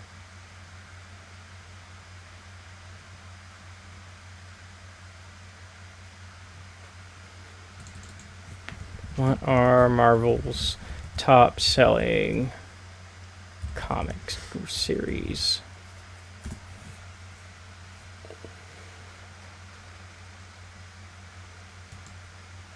Not all time. 2015 Star Wars run. Yay. I need like current numbers though.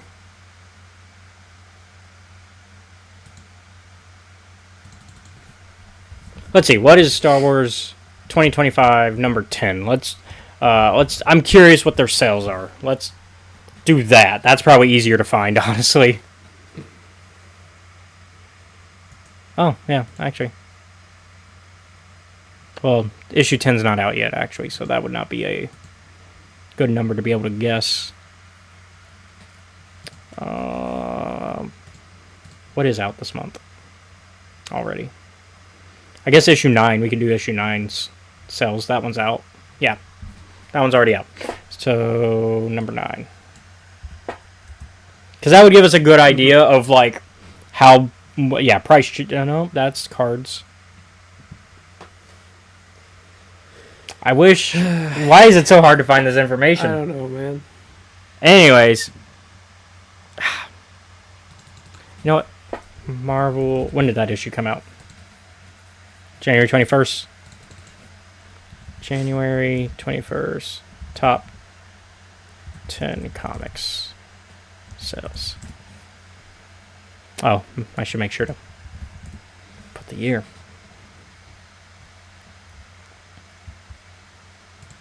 Alright, top 10 comics.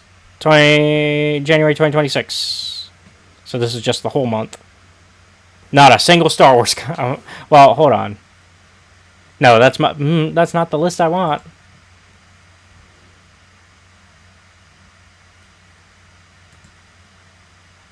This is probably actually the list I want. Yeah. Oh, I guess that was that. Yeah, that was the whole January month, huh? Wasn't this one? Yeah, not a single Star Wars comic made that list. When we went over that. Didn't even make the runner-ups. So maybe that's why? Maybe. But, like, still, like... I feel like, also... I think they lost a lot of faith in the fans for Star Wars comics after the 2020 run and how long that went. Yeah. But I still think the writing and the comics have been good so far, so I want them to do more. But anyways, we are going way over time. Yeah. So... Sorry to leave it on this note. Overall, I'm though... okay with... Yeah. I'm kind of... We've gone over this. I think this is just a difference in how we like our stories. I think this is more of a difference of how I think comics should be operated, because, like, comics as a medium operates differently than, say, books or movies. And I think Marvel is being weird and not following their own, like, standard of how comics are run. If that makes sense? Yeah. Because comic book storytelling runs off of the idea that it's going to just be ongoing. It's a melodrama. It's like watching a telenovela. Except you read it. Mm-hmm. There's going to be... It's just going to go on and on. But you as the reader are hooked to it because you care about the characters and you want to see their adventures, even if you know that there's no real end in sight. Mm. While I think that has failed the Star Wars comics in the past with, once again, the 2020 run, where maybe extending the events of 1 year into how many comics they did, not the best idea. Like, when it's 1 year in universe, maybe don't extend it to that many comics. But when you have a little bit more time, like post Return of the Jedi to Episode 7, you have a lot you can work with there. And that's even with the fact that there's books already, so you just kind of... You can have some time jumps, too, because you can go, okay, well, we're not going to retell the story of Bloodline, we're not going to retell the story of Secrets of the Sith, obviously, right? We won't explore those, because those have already been explored, but we explore around those things. That's just my thoughts on, like, because it's a comic, not like a book, not a show, not a movie.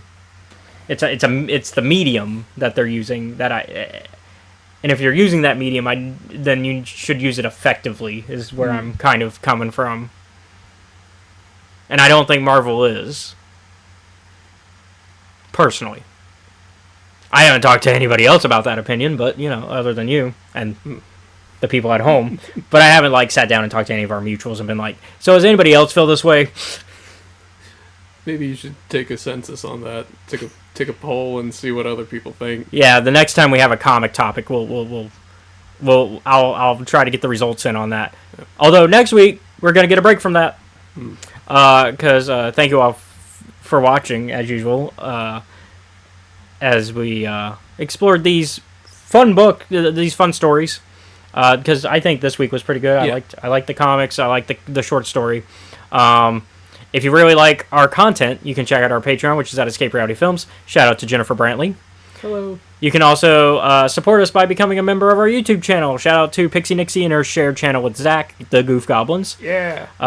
Both the Patreon and YouTube memberships give you access to our content before they're released publicly on YouTube, as well as other extra goodies. If you'd like to be a part of our community, you can also check out our Discord, which is linked wherever you're watching. And speaking of other friends of ours... Every other Sunday from 5 to 7 Central Standard Time, you can catch some friends of ours over at the Steam Dungeon on YouTube at Trials of Nebu. Time Capsule, Alligators. Oh, yeah, still going on? Still going on. Okay. Yeah, once again, thank you all for watching. Join us next week where Seth and I will get to take a break from comics as we talk about the newest book that's dropped, Outlaws, Low Red Moon. Which I think you're kind of on. Yeah, I'm actually excited. So we'll see how that turns out once we've actually read it next week. Have a good one. Y'all be safe out there.